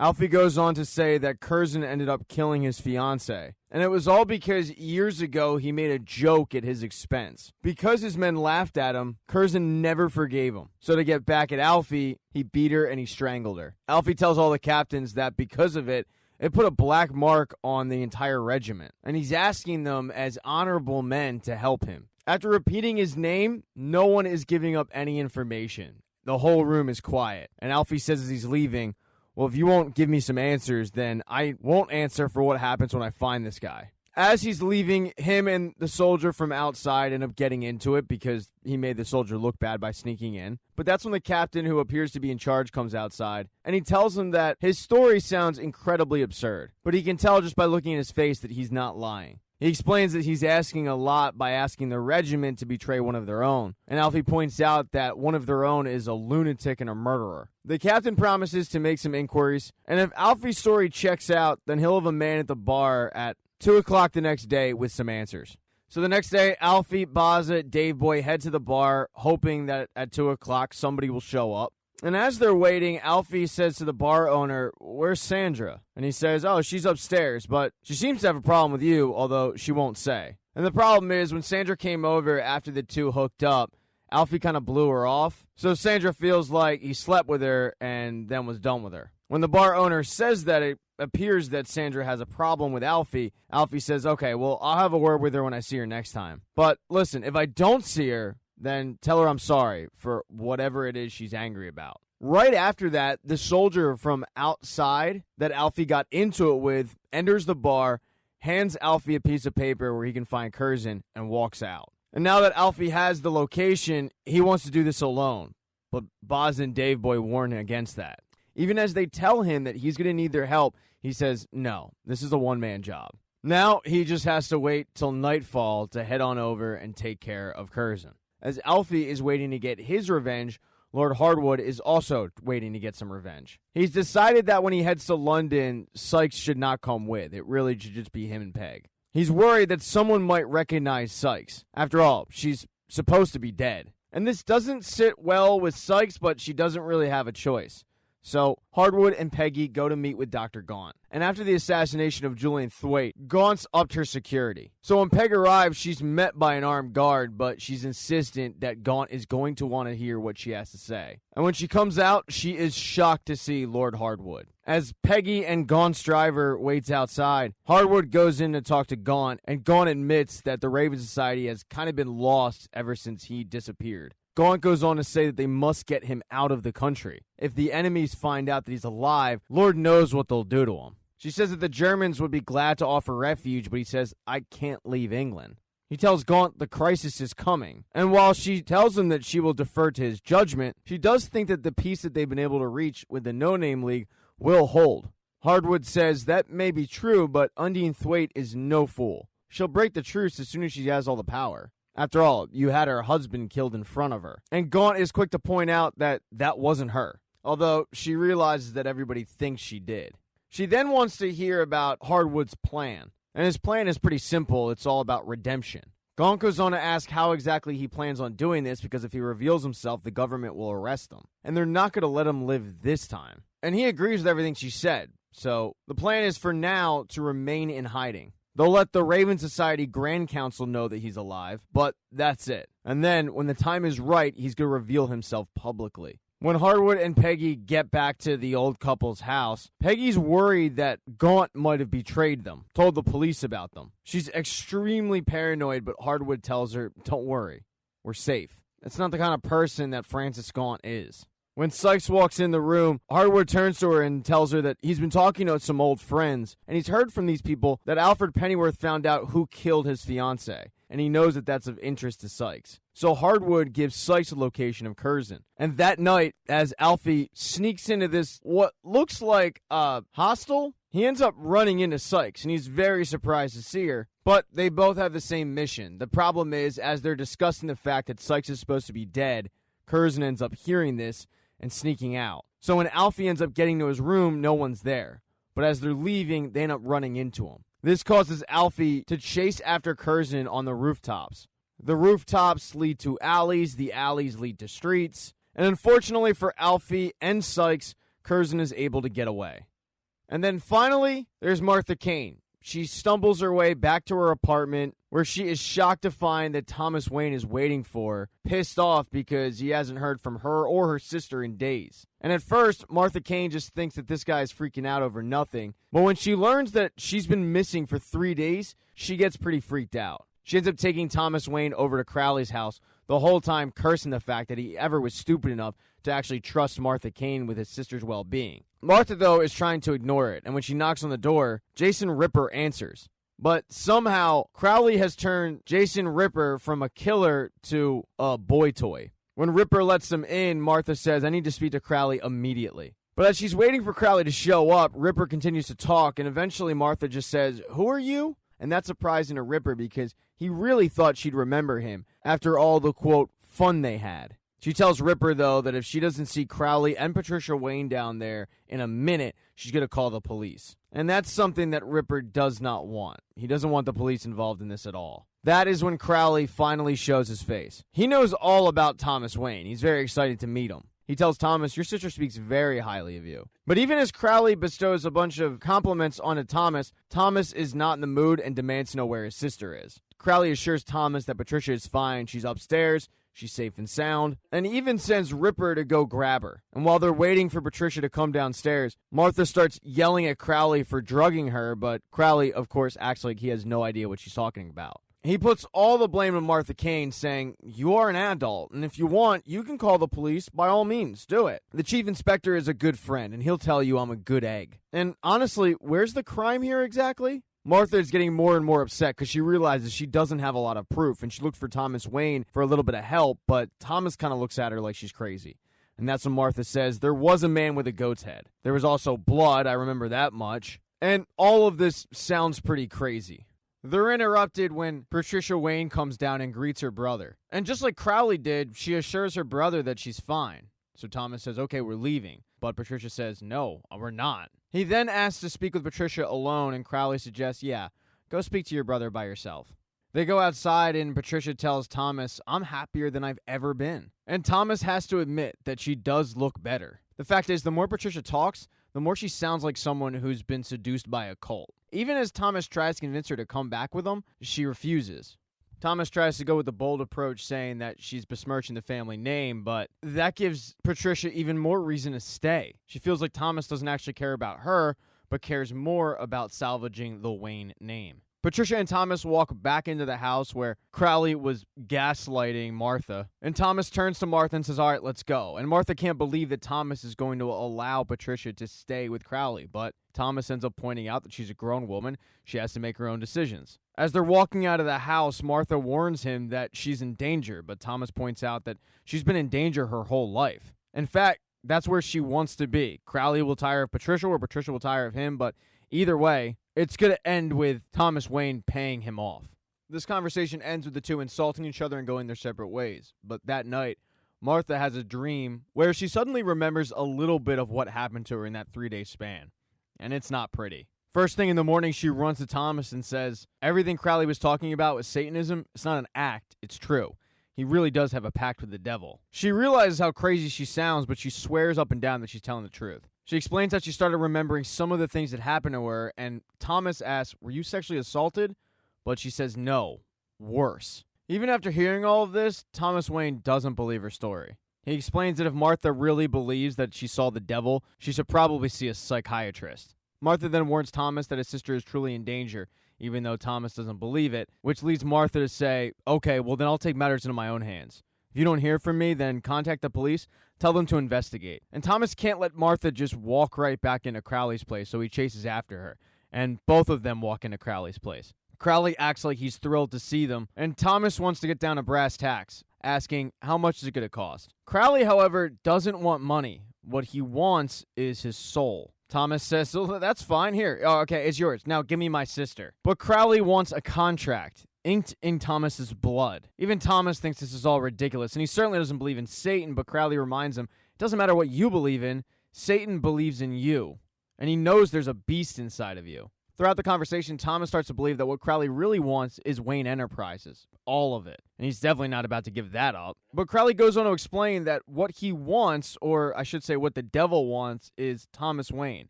Not the name, but his spiritual essence. Crowley then goes on to tell the entire room that Thomas is spying for the CIA.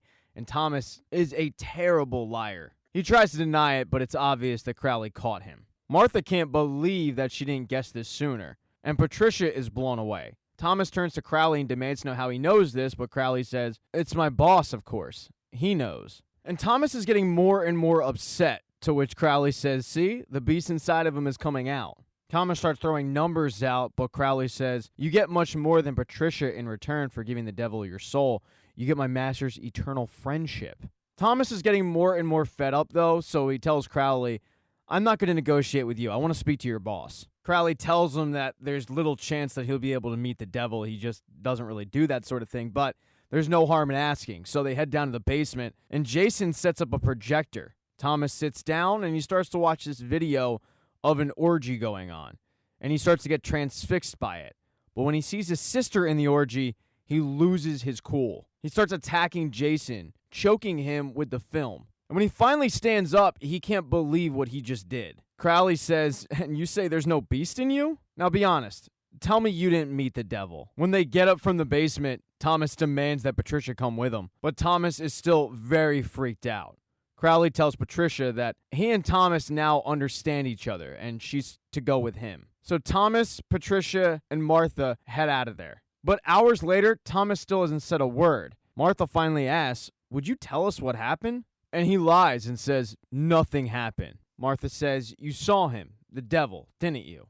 But Thomas says no, and we were never there. None of us were ever there. Martha once again says, you saw him, but Thomas is adamant, no. Seems more like Thomas is in denial. But let's not forget, these two had first banded together because they were working for the League. And the League's adversaries, the Raven Society, had a meeting that same night. Frances Gaunt addresses a few of the members, and she riles the crowd up. But one of the members in the crowd is Mr. Pennyworth. After striking out with Curzon in episode 8, Pennyworth and Sykes head to a bar because Alfred has questions, mainly being, how is Sykes alive and how did she know about Curzon? Sykes won't tell him how she's alive and just says, I have important friends when it comes to the Curzon question. Pennyworth fills Sykes in as to why Curzon was the one to kill Esme, and then she fills him in on the fact that he wasn't working alone. There was a woman. She tells him that she was there to see Esme when she saw this couple walk in, and she wasn't able to get a proper look at them because they let themselves in so quickly. That seems to give Pennyworth some sort of clue as to who that might have been, so he gets up to leave, and Sykes wants to come with, but he's adamant, no. She even goes so far as to say, if you loved Esme as much as I did, you'll know that I need to be there. You'll know how much this means to me. So he reluctantly walks to the realtor office with her. And the two of them interrogate this poor real estate agent.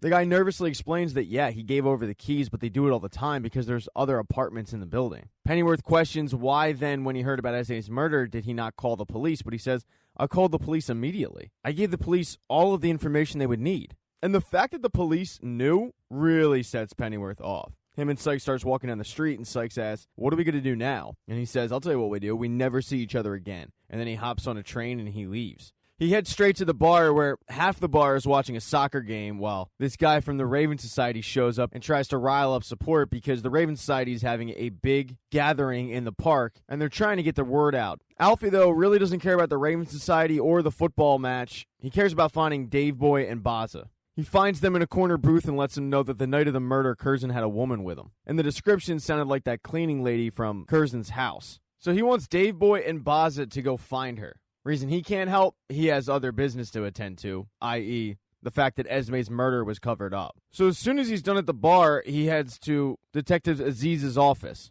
Pennyworth shows up and confronts Aziz over the fact the police covered up Esme's murder even though they knew who killed her. Aziz congratulates Pennyworth on being able to crack the case, but Aziz goes on to explain that Curzon is the bastard son of a very important man, a lord a lord that he's not willing to give Pennyworth the name of. He'd actually rather die than give Pennyworth the name. Pennyworth demands to know where Curzon is, but Aziz swears that he doesn't know where Curzon is. But if he gives him a few days, he probably could find out. So Alfred gives him 24 hours and then he leaves. Now, while Pennyworth is trying to track down answers to Esme's murder, the rest of the country is focused on this rally for the Raven Society. It's gotten so big that the Prime Minister and the Queen are talking about it. Prime Minister goes on to say that there will be a crowd screaming for blood, Or they'll be screaming for a general election at the least. Either way, it leads to the same thing, which is a hung parliament, martial law, blood, and anarchy. The Queen thinks that he's being a little overdramatic, but Prime Minister assures her, no, I'm not. That's what it'll lead to, anarchy. The whole country will be watching to see how we respond. Prime Minister goes on to explain that the Raven Society is willing to destroy half the country to get what they want. And the Queen points out, yeah, but it'll be under royal authority, correct? And the Prime Minister says, yeah, but you'd have to follow their orders. I'd like to point out the Duke of Windermere would be very happy to take your place, but she reminds him that they're never supposed to speak his name again. He's the Queen's disgraced uncle who had to flee the country. The Prime Minister asked the Queen's permission to use the harshest available methods at this rally. So we're talking rubber bullets, water cannons, 1 or 2 snipers. But the Queen feels like that would make her look pretty oppressive, so she just wants to send in horses. And even though the Prime Minister thinks it's a terrible idea, he doesn't really have a choice. The news of the rally has also reached Undine Thwaite and John Ripper. And Undine Thwaite can't figure out why exactly Gaunt is holding a rally after they agreed upon peace. They're trying to make sense of it, but Undine Thwaite feels like this is a call to action. She has to respond with her own counter-protest. If she doesn't, the No Name League is going to look pretty weak. John Ripper gives a suggestion, though, that Undine Thwaite do nothing. Just let the police do her bidding for her.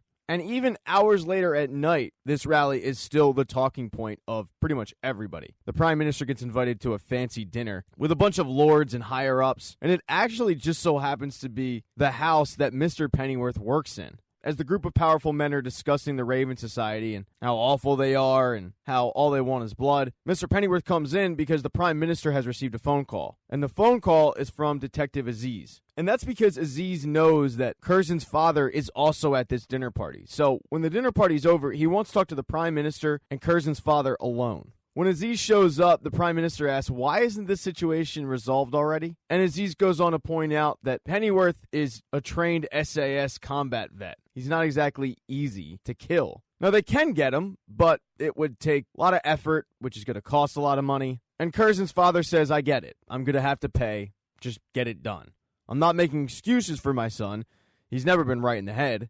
But I'll tell you right now, no child of mine is going to be hunted like a wild animal. After all, he has noble blood running through him. The Prime Minister tells him, don't worry about payment. And immediately, Curzon's father knows that he might not have to pay with money, he's going to have to pay with something. And the Prime Minister says, well, your support for me in the House has been most welcome. And I should hate to lose that support. For any reason, under any circumstance. So this deal is set. As long as Curzon is protected and as long as they get Pennyworth, then the Prime Minister will keep this guy's support.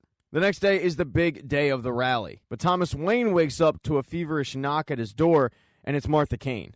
And it looks like Thomas Wayne had a banger of a night. He is completely hungover. She points out that the Raven Society rally is that day and says, what are you guys doing about it? But he says, nothing. Undine Thwaite told us to stay home. She says, no. Not the No Name League. I'm talking the CIA. What is the CIA doing about it? I'm guessing you're going to play a waiting game, but I feel like that's a mistake. The situation could deteriorate fast. Thomas, though, once again tries to tell her that he's not CIA, and she definitely doesn't believe it. She goes on to say that the whole CIA thing isn't an issue with her. They can continue to work together. But he says, no, that's a whole other issue. Now, I'm not CIA, but suppose I was, you're not exactly agency material. I mean, let's not forget, last week you went on a 3-day drug spree and escorted my sister to a satanist orgy. And she points out the state of Thomas Wayne. He's been drowning himself in pills and booze, and this guy's sitting in a glass house throwing stones? There's a little bit of a lull in the conversation, and then she asks, come on, what happened with you at Crowley's? You saw the devil, didn't you? It's okay, because I did. I saw him.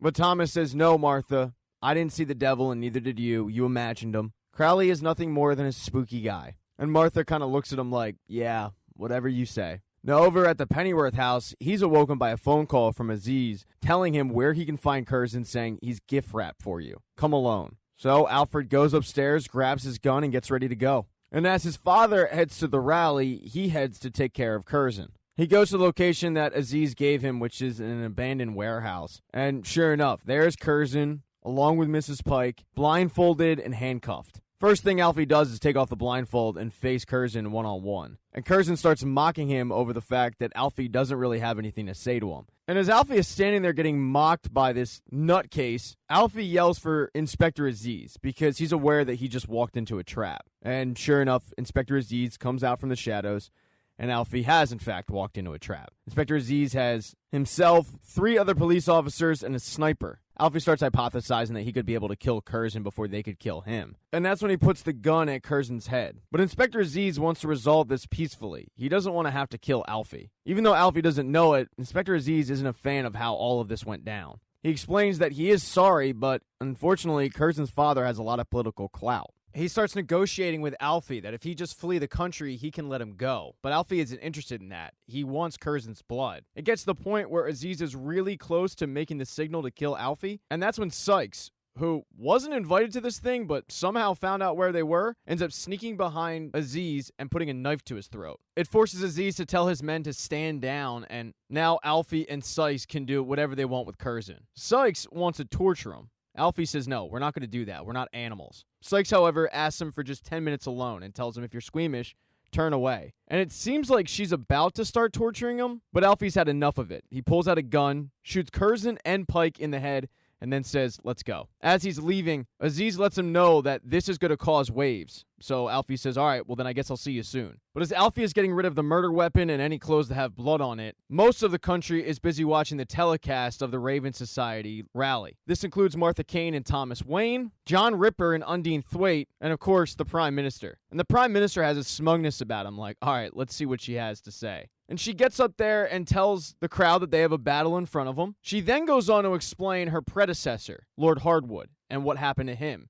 And then she announces to everybody that she is stepping down. And there's an audible gasp in the crowd, but then she shows the reason why and reintroduces Lord Hardwood. And the crowd goes wild. And this includes Mr. Pennyworth. Now, everybody who's watching at home is shocked by this.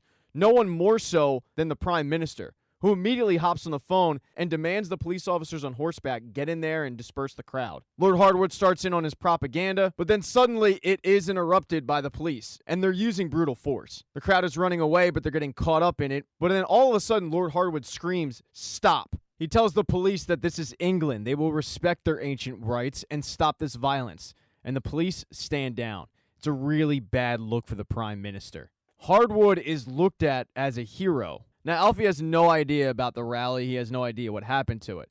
He heads to the bar and meets up with Dave Boy and Baza, and they fill him in on what he missed. But he doesn't care. He only showed up to let them know that Curzon and Pike are taken care of, and then he leaves for home. Right before he enters the house, his mom is tending to his father who was beaten up in the rally, and they both agree that they cannot tell Alfie where his dad was. So when Alfie shows up, he's very concerned for his father, but he says, oh, don't worry about me. I knocked into a door. And when they ask where Alfie's been, Alfie doesn't answer the question, just asking his mom for a hug. The next day, the rally is on the front page of the newspaper, and the Prime Minister is called to answer for his actions in front of the Queen. The paper is deeming Hardwood as a national sensation. But the Prime Minister says, well, maybe if we had a water cannon and rubber bullets, and the Queen cannot believe that the Prime Minister is trying to blame her on this one. She tells him that he needs to get rid of the guy in a public setting to make an example of him. But the Prime Minister says, I can't. He's far too high profile now. If we even arrest him, there'll be angry mobs in the streets howling for his liberty. So the Prime Minister and the Queen are stuck between a rock and a hard place. Over with Hardwood, he's celebrating with Francis Gaunt on this victory. But then someone comes in and lets Hardwood know that his guests are arrived. And Francis Gaunt had no idea that he even had guests. Now, he had posed this to Francis Gaunt before. If the Queen isn't willing to play ball, then maybe she needs to be scared by the Duke and Duchess of Windermere returning. Francis didn't think it was a great idea because, once again, this guy is disgraced. But she doesn't put up much of a fight. She puts her whole support behind Hardwood. You can tell, though, that she didn't think he would go through with it, actually bringing them back. So she is very surprised when the Duke and Duchess end up walking into the room. And then finally, over with Alfie. He ends up heading to Esme's grave and letting her know that he took care of the people who ended up killing her. But unfortunately for Alfie, Aziz knew he was going to be there. So when Alfie looks up, he's surrounded by police officers at gunpoint. After what happened in the rally in episode 9, the Prime Minister has to make a statement on television where he tells the nation that he has lost the support of Parliament. Because of that, he is the interim Prime Minister, but they're going to have a general election. And it's going to be opened up to people like the Raven Society and the No Name League. He, of course, would love to keep his job, so he starts campaigning for support right there on the television. And everybody in the country is watching this announcement, including Martha Kane and Thomas Wayne. And Martha Kane thinks it's great. She thinks that the No Name League could finally be the #1 top dog. Thomas Wayne, however, doesn't agree with that at all. Martha Kane starts doing a bunch of hypotheticals like, what if the No Name League wins? And what if people reject the Raven Society? And Thomas says, under no circumstance will Lord Hardwood actually give up power. And do you honestly believe that Undine Thwaite is fit to run this country? And Martha says, yeah, why not? I mean, the CIA does. And that's when they start getting into a conversation about what the CIA really feels. And this is the first time that Thomas Wayne has not denied that he works for the CIA. It ends with them just agreeing to disagree, but Martha Kane still wants to help. She doesn't care why Thomas Wayne is helping them. All she cares about is the fact that he is. So she wants to be of service. He doesn't want that, though. He doesn't think she's prepared. He doesn't think that she's ready. He warns her against joining the fight that he's a part of. He says, I can't stop you from working for the No Name League, but I'm just warning you. Think about it. Now, while the Prime Minister was making that announcement, Lord Hardwood was making his return to that palatial compound that he was at when he was arrested. His wife, who has redecorated a little bit, is excited to see him. Kind of. She honestly looks more terrified than relieved that he's back. And she's also a little weirded out that he brought these two random women, being Peg and Sykes. And he gets real weird when he starts rubbing that metal nose all over her neck in front of Peg and Sykes. My guess is he's trying to start a foursome, skipping right over the threesome, which is a bold veteran move. He knows, though, that he has to start planning on how to secure power. Undine Thwaite is doing the exact same thing. John Ripper has suggested that she make a statement on TV, and Undine Thwaite shines. She brings in the dead husband angle. She's eloquent, she's well-spoken, and it's at this moment that Lord Hardwood realizes she is a true threat. But Lord Hardwood has a bigger issue. The Duke and Duchess of Windermere have arrived, and they are not happy. They don't appreciate being sequestered. Even after Hardwood explains, they have to do that because no one's supposed to know that they're back in the country. And these two have been quite the handful for Francis gone. She starts complaining about him, but Hardwood explains that unfortunately they need them because the threat of those two gaining power will keep the Queen on their side. He then moves the conversation to Undine Thwaite's telecast, saying how the Sykes sisters found her appealing. And Francis Gaunt, not wanting to overstep her bounds, ends up doing so anyway, saying, I don't really understand what the Sykes sisters' endgame is. And because they saved Lord Hardwood, he gets very defensive, screaming at her. But his whole point is that her soft approach is working. Because of that, he wants Francis Gaunt to reach out to her. Maybe they could form a pact. Now, that day is also a very busy day for Alfie. Aziz and the other detectives want the name of Sykes, but Alfie doesn't give it up. So he has to say goodbye to his parents, and he heads to jail, where he's convicted of 7 years. It doesn't take too long, though, for Alfie to become the top dog in the jail, gain a lot of respect quickly. After reluctantly having to send Alfie to jail, Aziz goes to meet with an informant, and that informant is the butler at Hardwood's estate. He had heard the whole conversation about a pact between the Raven Society and the No Name League. So, with this information, Aziz goes and tells the Prime Minister, and the Prime Minister is livid. He knows that he can't defeat both of them if they're working together. Because of that, they're going to need a plan, and that plan is going to be Alfie. Aziz is actually the second visitor that visits Alfie. The first was, surprisingly, Sandra. She had shown up because she wanted to relay messages from Baza and Dave Boy about breaking out. Alfie, though, doesn't have any interest in this, but it does give him an opportunity to apologize to Sandra for everything that happened. When Aziz shows up, though, the conversation is a little different. Aziz asks him if he's interested in getting out of there early, and Pennyworth is interested, but he wants to know how many people he has to kill and who are they.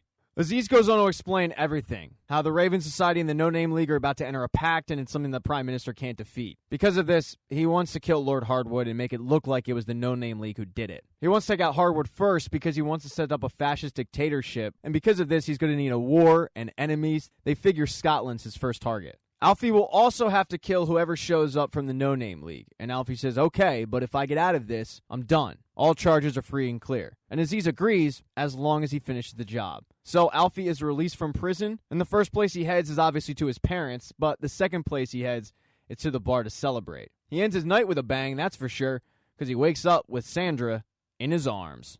But the next day, he meets up with Dave Boy and Baza, and they want to know how exactly he got out of jail without breaking out. And Alfie lets him know that he has to kill Lord Hardwood. It's not going to be easy because Lord Hardwood is the most prolific guy in England right now, but doesn't matter. Baza and Dave Boy are in. Baza is concerned with the fact that Alfie's going to have to kill somebody, and he doesn't like killing people. And at what point does it stop? At what point do they stop having him kill people without the threat of throwing him back in prison? That's something that Pennyworth is going to have to worry about later. Until then, he's just going to have to sit by the phone and wait for Aziz's phone call. And Pennyworth is waiting for this meeting to go down between the Raven Society and the No Name League. Lord Hardwood is planning on being there, but Undine Thwaite is not. She needs someone to relay their lists. Their lists are of the seats that they're willing to give up, the seats they don't want to lose, and the person that's going to deliver it is Thomas Wayne. Thomas Wayne thinks he's going to be alone, but then Martha Kane shows up at the TV studio, and she acts like it's an accident, but it's clearly not. Her and Undine Thwaite have a little bit of a history and a good relationship. So Undine Thwaite suggests that Martha Kane go along with Thomas Wayne. Even though Thomas Wayne doesn't want that to happen, Undine Thwaite thinks that having a woman at the table will ease a lot of the tension. And that means, against his power, it's going to be Martha Kane and Thomas Wayne heading to this meetup. Now that the meeting is all set, Alfie does get the phone call from Aziz that the meeting is on tomorrow. But when he gets off the phone call, his mom fears that he's in more trouble. Alfie tells her it's a business thing, but she doesn't believe him. Drops the bomb that his dad has lung cancer. They had been keeping it from Alfie, and his dad didn't want to tell him at all. In fact, his mom swears him to secrecy, but she felt like Alfie needed to know. It's terminal, and he probably has about 2 years left. She's telling him this because she can't afford to lose both of them, and she wants Alfie to be safe. The next day, Baza, Dave Boy, and Alfie meet up a few hundred yards from the distance. Aziz and his men have eyes on the setting, and they're just waiting for Hardwood and whoever the No Name League is sending to arrive. They have no idea that it's Martha Kane and Thomas Wayne. When Hardwood shows up, he's not alone. He wanted the Sykes sisters to come with, although Peggy ends up sitting in the car. And Alfie has no problem killing them. But when Thomas Wayne and Martha Kane show up, that's a deal breaker. With the group together, Aziz lets them know that he's to fire away, but he doesn't want to do that. He gets on the radio and tells Aziz that Thomas Wayne and Martha Kane were not a part of the deal. And even though Aziz had no idea that they were going to be sent, it doesn't matter. They have to go. Alfie has no intention of killing the two because he knows them personally. Maybe in the past he would have, but not today.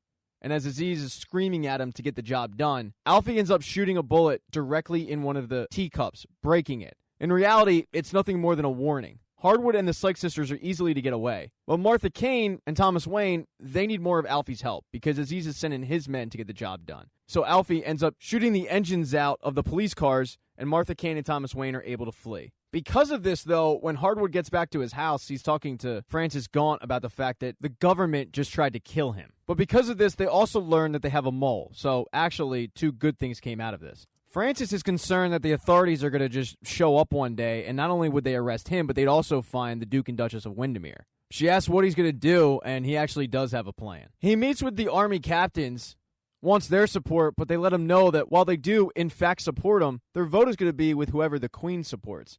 And Hardwood says, oh, the Queen's on my side.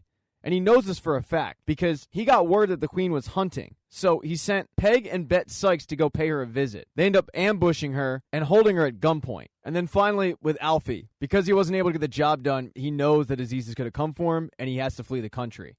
He goes to say goodbye to his mother, but he doesn't want to say goodbye to his father, saying, I can't face him. Too late. His dad heard the commotion and comes in the kitchen anyway. His mother explains that the government wanted him to kill somebody, and the fact that he didn't do it means that there could have come for him. So he has to flee. He tells both his parents that he loves them, says goodbye, gets in the car with Baza and Dave Boy, and drives away. And in the season finale, word has gotten out about the Queen getting kidnapped, and the Raven Society has staged a full-on coup of the government. Lord Hardwood has even gone so far as to kill his wife and the butler. Gotta figure he found out he was the mole. The Sykes sisters have taken the Queen back to their place, and they make her call up the general and say that she is now turning over power to the Raven Society. The Prime Minister and the rest of the government, though, isn't ready to just give it up. Lord Hardwood, who is hunkered down in a bunker with a lot of the military, wants to just go right in and take them out, right then and there. General Malcolm, who is actually the same general that tipped off Alfie as to where he could find Curzon,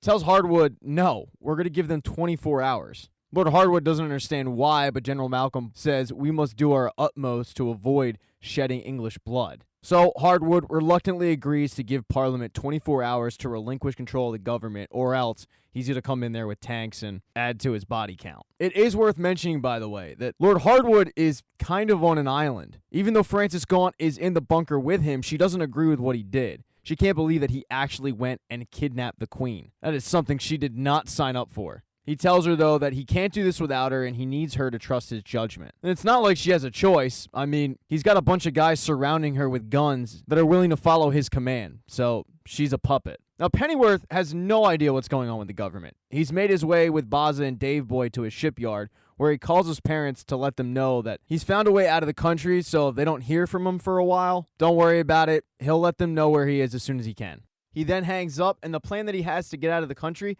is to sneak on a ship. The captain is in on it, and Baza tells him once the ship is well out to sea, you can come out of hiding. After 2 weeks, he'll be chilling in New Orleans because he's heading to the States. But as they're waiting for the ship to leave, a couple of police show up. The cops let them know that all docks, railways, airports, they're all being shut down.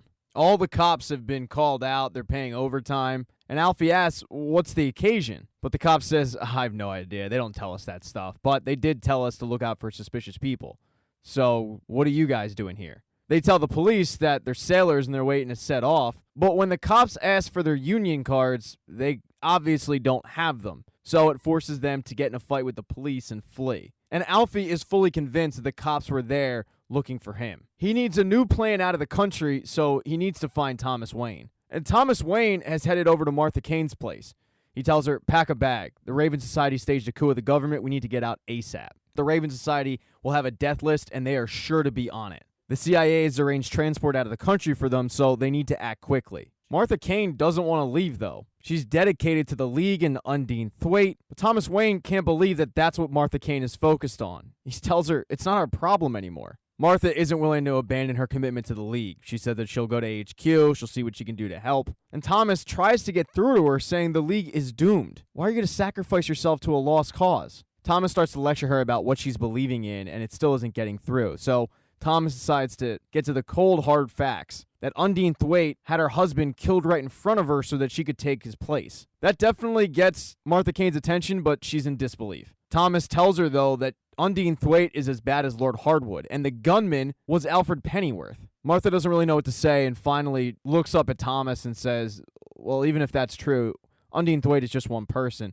and that doesn't make the whole movement wrong. They then get interrupted when the doorbell goes off, and Thomas Wayne is convinced that it's the Raven Society coming for them. He tells Martha Kane to go hide, but she says, no, you go hide. And she goes to answer the door, and she's pretty surprised to see Alfred, Baza, and Dave Boy walk through. And as soon as he walks in, Pennyworth knows that Thomas Wayne is there, so he pulls out a gun and Thomas Wayne comes out with his arms up. He tells Thomas Wayne that Thomas owes him a favor, and he's there to cash in on it. He needs a way out of the country. That's when Thomas alerts Pennyworth to the fact that the police aren't looking for him at all. They're out and about because the Queen got kidnapped. He's also surprised to hear this whole favor thing. He had no idea that he owed Pennyworth anything. Pennyworth didn't even listen to that second part. He can't believe the Queen was abducted. Thomas lets him know that it was two women with Manchester accents, took her while she was out hunting, and now Lord Hardwood seems to be the only one who knows where the Queen is. That description, though, sounds really familiar to Alfie. It sounds a lot like Bet Sykes. And that name rings a bell with Martha, who says, do you remember the meeting with Hardwood? He brought a woman with him. Her name was Sykes. And Pennyworth says, well, that's interesting because that woman wasn't Bet Sykes. Thomas smugly says, well, how would you know? You weren't even there. But he catches himself and realizes that Pennyworth was the bad sniper. They start putting the pieces together that Alfie missed on purpose to help them get out of there. Alfie says, this is the reason you owe me a favor, and I was thinking you could pay it back with getting me to America. Thomas is all for it, saying, yeah, there's a plane leaving this morning, but since hearing this story, Pennyworth realizes that if they save the Queen, what he did is going to be pardoned. In fact, he'll probably be a national hero. And they're the only ones other than Hardwood that know about the Sykes sisters. So Alfie is all in on saving the Queen. Thomas Wayne is all in on leaving. He has been ordered to, after all. But he's completely outnumbered, so he decides to tag along. In order to find the Sykes sisters, where else would you head in the 1960s? They head to the phone book, and they find the name Sykes, they find an address, and they get in a truck, and they head over to the location. While driving over there, Martha asks Pennyworth, did you kill Julian Thwaite? And when Pennyworth says, why do you ask? Martha Kane got her answer. She asks if Undine Thwaite was a part of it, and Pennyworth says, I didn't ask her. What does it matter now? And Martha says it's because I'd like to know the truth. Thomas tells her, I told you the truth. They start bickering, though, about why Thomas Wayne would even want to help Martha. How would that help his agenda? And Thomas says, helping you doesn't help me at all. I like you, okay? I like you and I want to be a friend to you. But Martha says, so you like me? Like, you like me? Like, sexually like me? Thomas, though, is a terrible liar, as we've established, so he denies it, but it's clear that, yeah, he would totally have fun with Martha Kane. The group, though, has a way to go to get to the Queen, so they continue to drive. But there's one Pennyworth that is thrilled about the news of the Raven Society coup, and that is Mr. Pennyworth. He grabs his coat and heads right to the Raven Society chapter, at the behest of his wife. She never expected it to get this far. She thought it was a little club. Overthrowing the government was never discussed.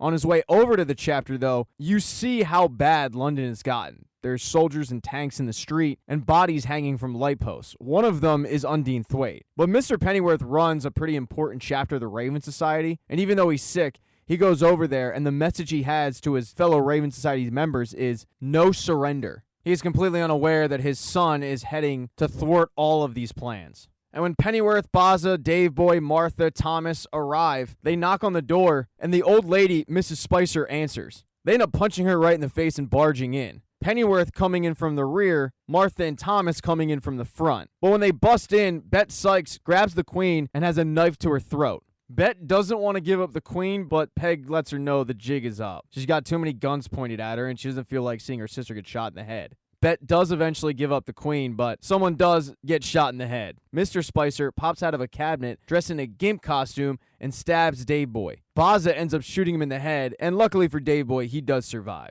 Now with the Queen free, she calls up General Malcolm and tells him what happened. And this is music to General Malcolm's ears. He didn't want to help the Raven Society at all. So he instructs his guards to arrest Lord Hardwood and Francis Gaunt immediately. The Raven Society members give up, and the coup is done in less than 24 hours. The Queen heads back to Buckingham Palace and makes a statement on television alerting everybody that she's safe and sound. Alfie is watching this in the corner, and as soon as the Queen is done, she walks over to him and asks how she did, and he says, "Oh, bloody good, Mom." And she tells him, "Don't call me that. It sounds like you're talking to your mother." Alfie asks, "What would you like me to call you?" And it's probably some nasty stuff that you would only hear on Pornhub or Lobster Tube, because in order to thank Alfie, the Queen ends up sleeping with him, which, good on Alfie. I mean, she's gorgeous. As Alfie's getting dressed, she does let him know that he should keep this between them, and he says, "That's fine. I mean, who would believe me anyway?" She asks him if he wants to stay for lunch, but he says, "No, I should probably get home." So he leaves the Queen and heads home, where Mr. Pennyworth is surprisingly taking this pretty well. And both the Pennyworth parents end up getting ecstatic when Alfie walks to the door, because he was supposed to be well on his way to another country. His mom asks, "What about the law?" But Alfie says, they changed their mind. Later in the day, he ends up cheering his father, and his father knows that if he had a royal pardon given to him, then he must have had something to do with the defeat of the Raven Society. Alfie doesn't go into details, but he says, yeah, it was something like that. He tells his dad that they actually offered him a job working for Scotland Yard, but he wants to think about whether or not he's going to take it. He does admit to his dad, it felt good though. Felt like he did something useful. His dad tells him that he's very proud of him, and Alfie's surprised because he felt like his father would align himself with the Raven Society. His dad, still putting on a good poker face, says, "Well, there's nothing wrong with order and strength, but what do I know?" There's a lull in the conversation and an elephant in the room. So Alfie tells his dad, "Mom told me about your cancer. Don't get mad at her, but she just thought I should know." His dad explains, though, he just didn't want any fuss about it. And Alfie understands, but he needed to get it out of the way. He tells Alfie, "I don't have much time left, so I need you to promise me something. You gotta promise me you'll always think well of me when I'm gone."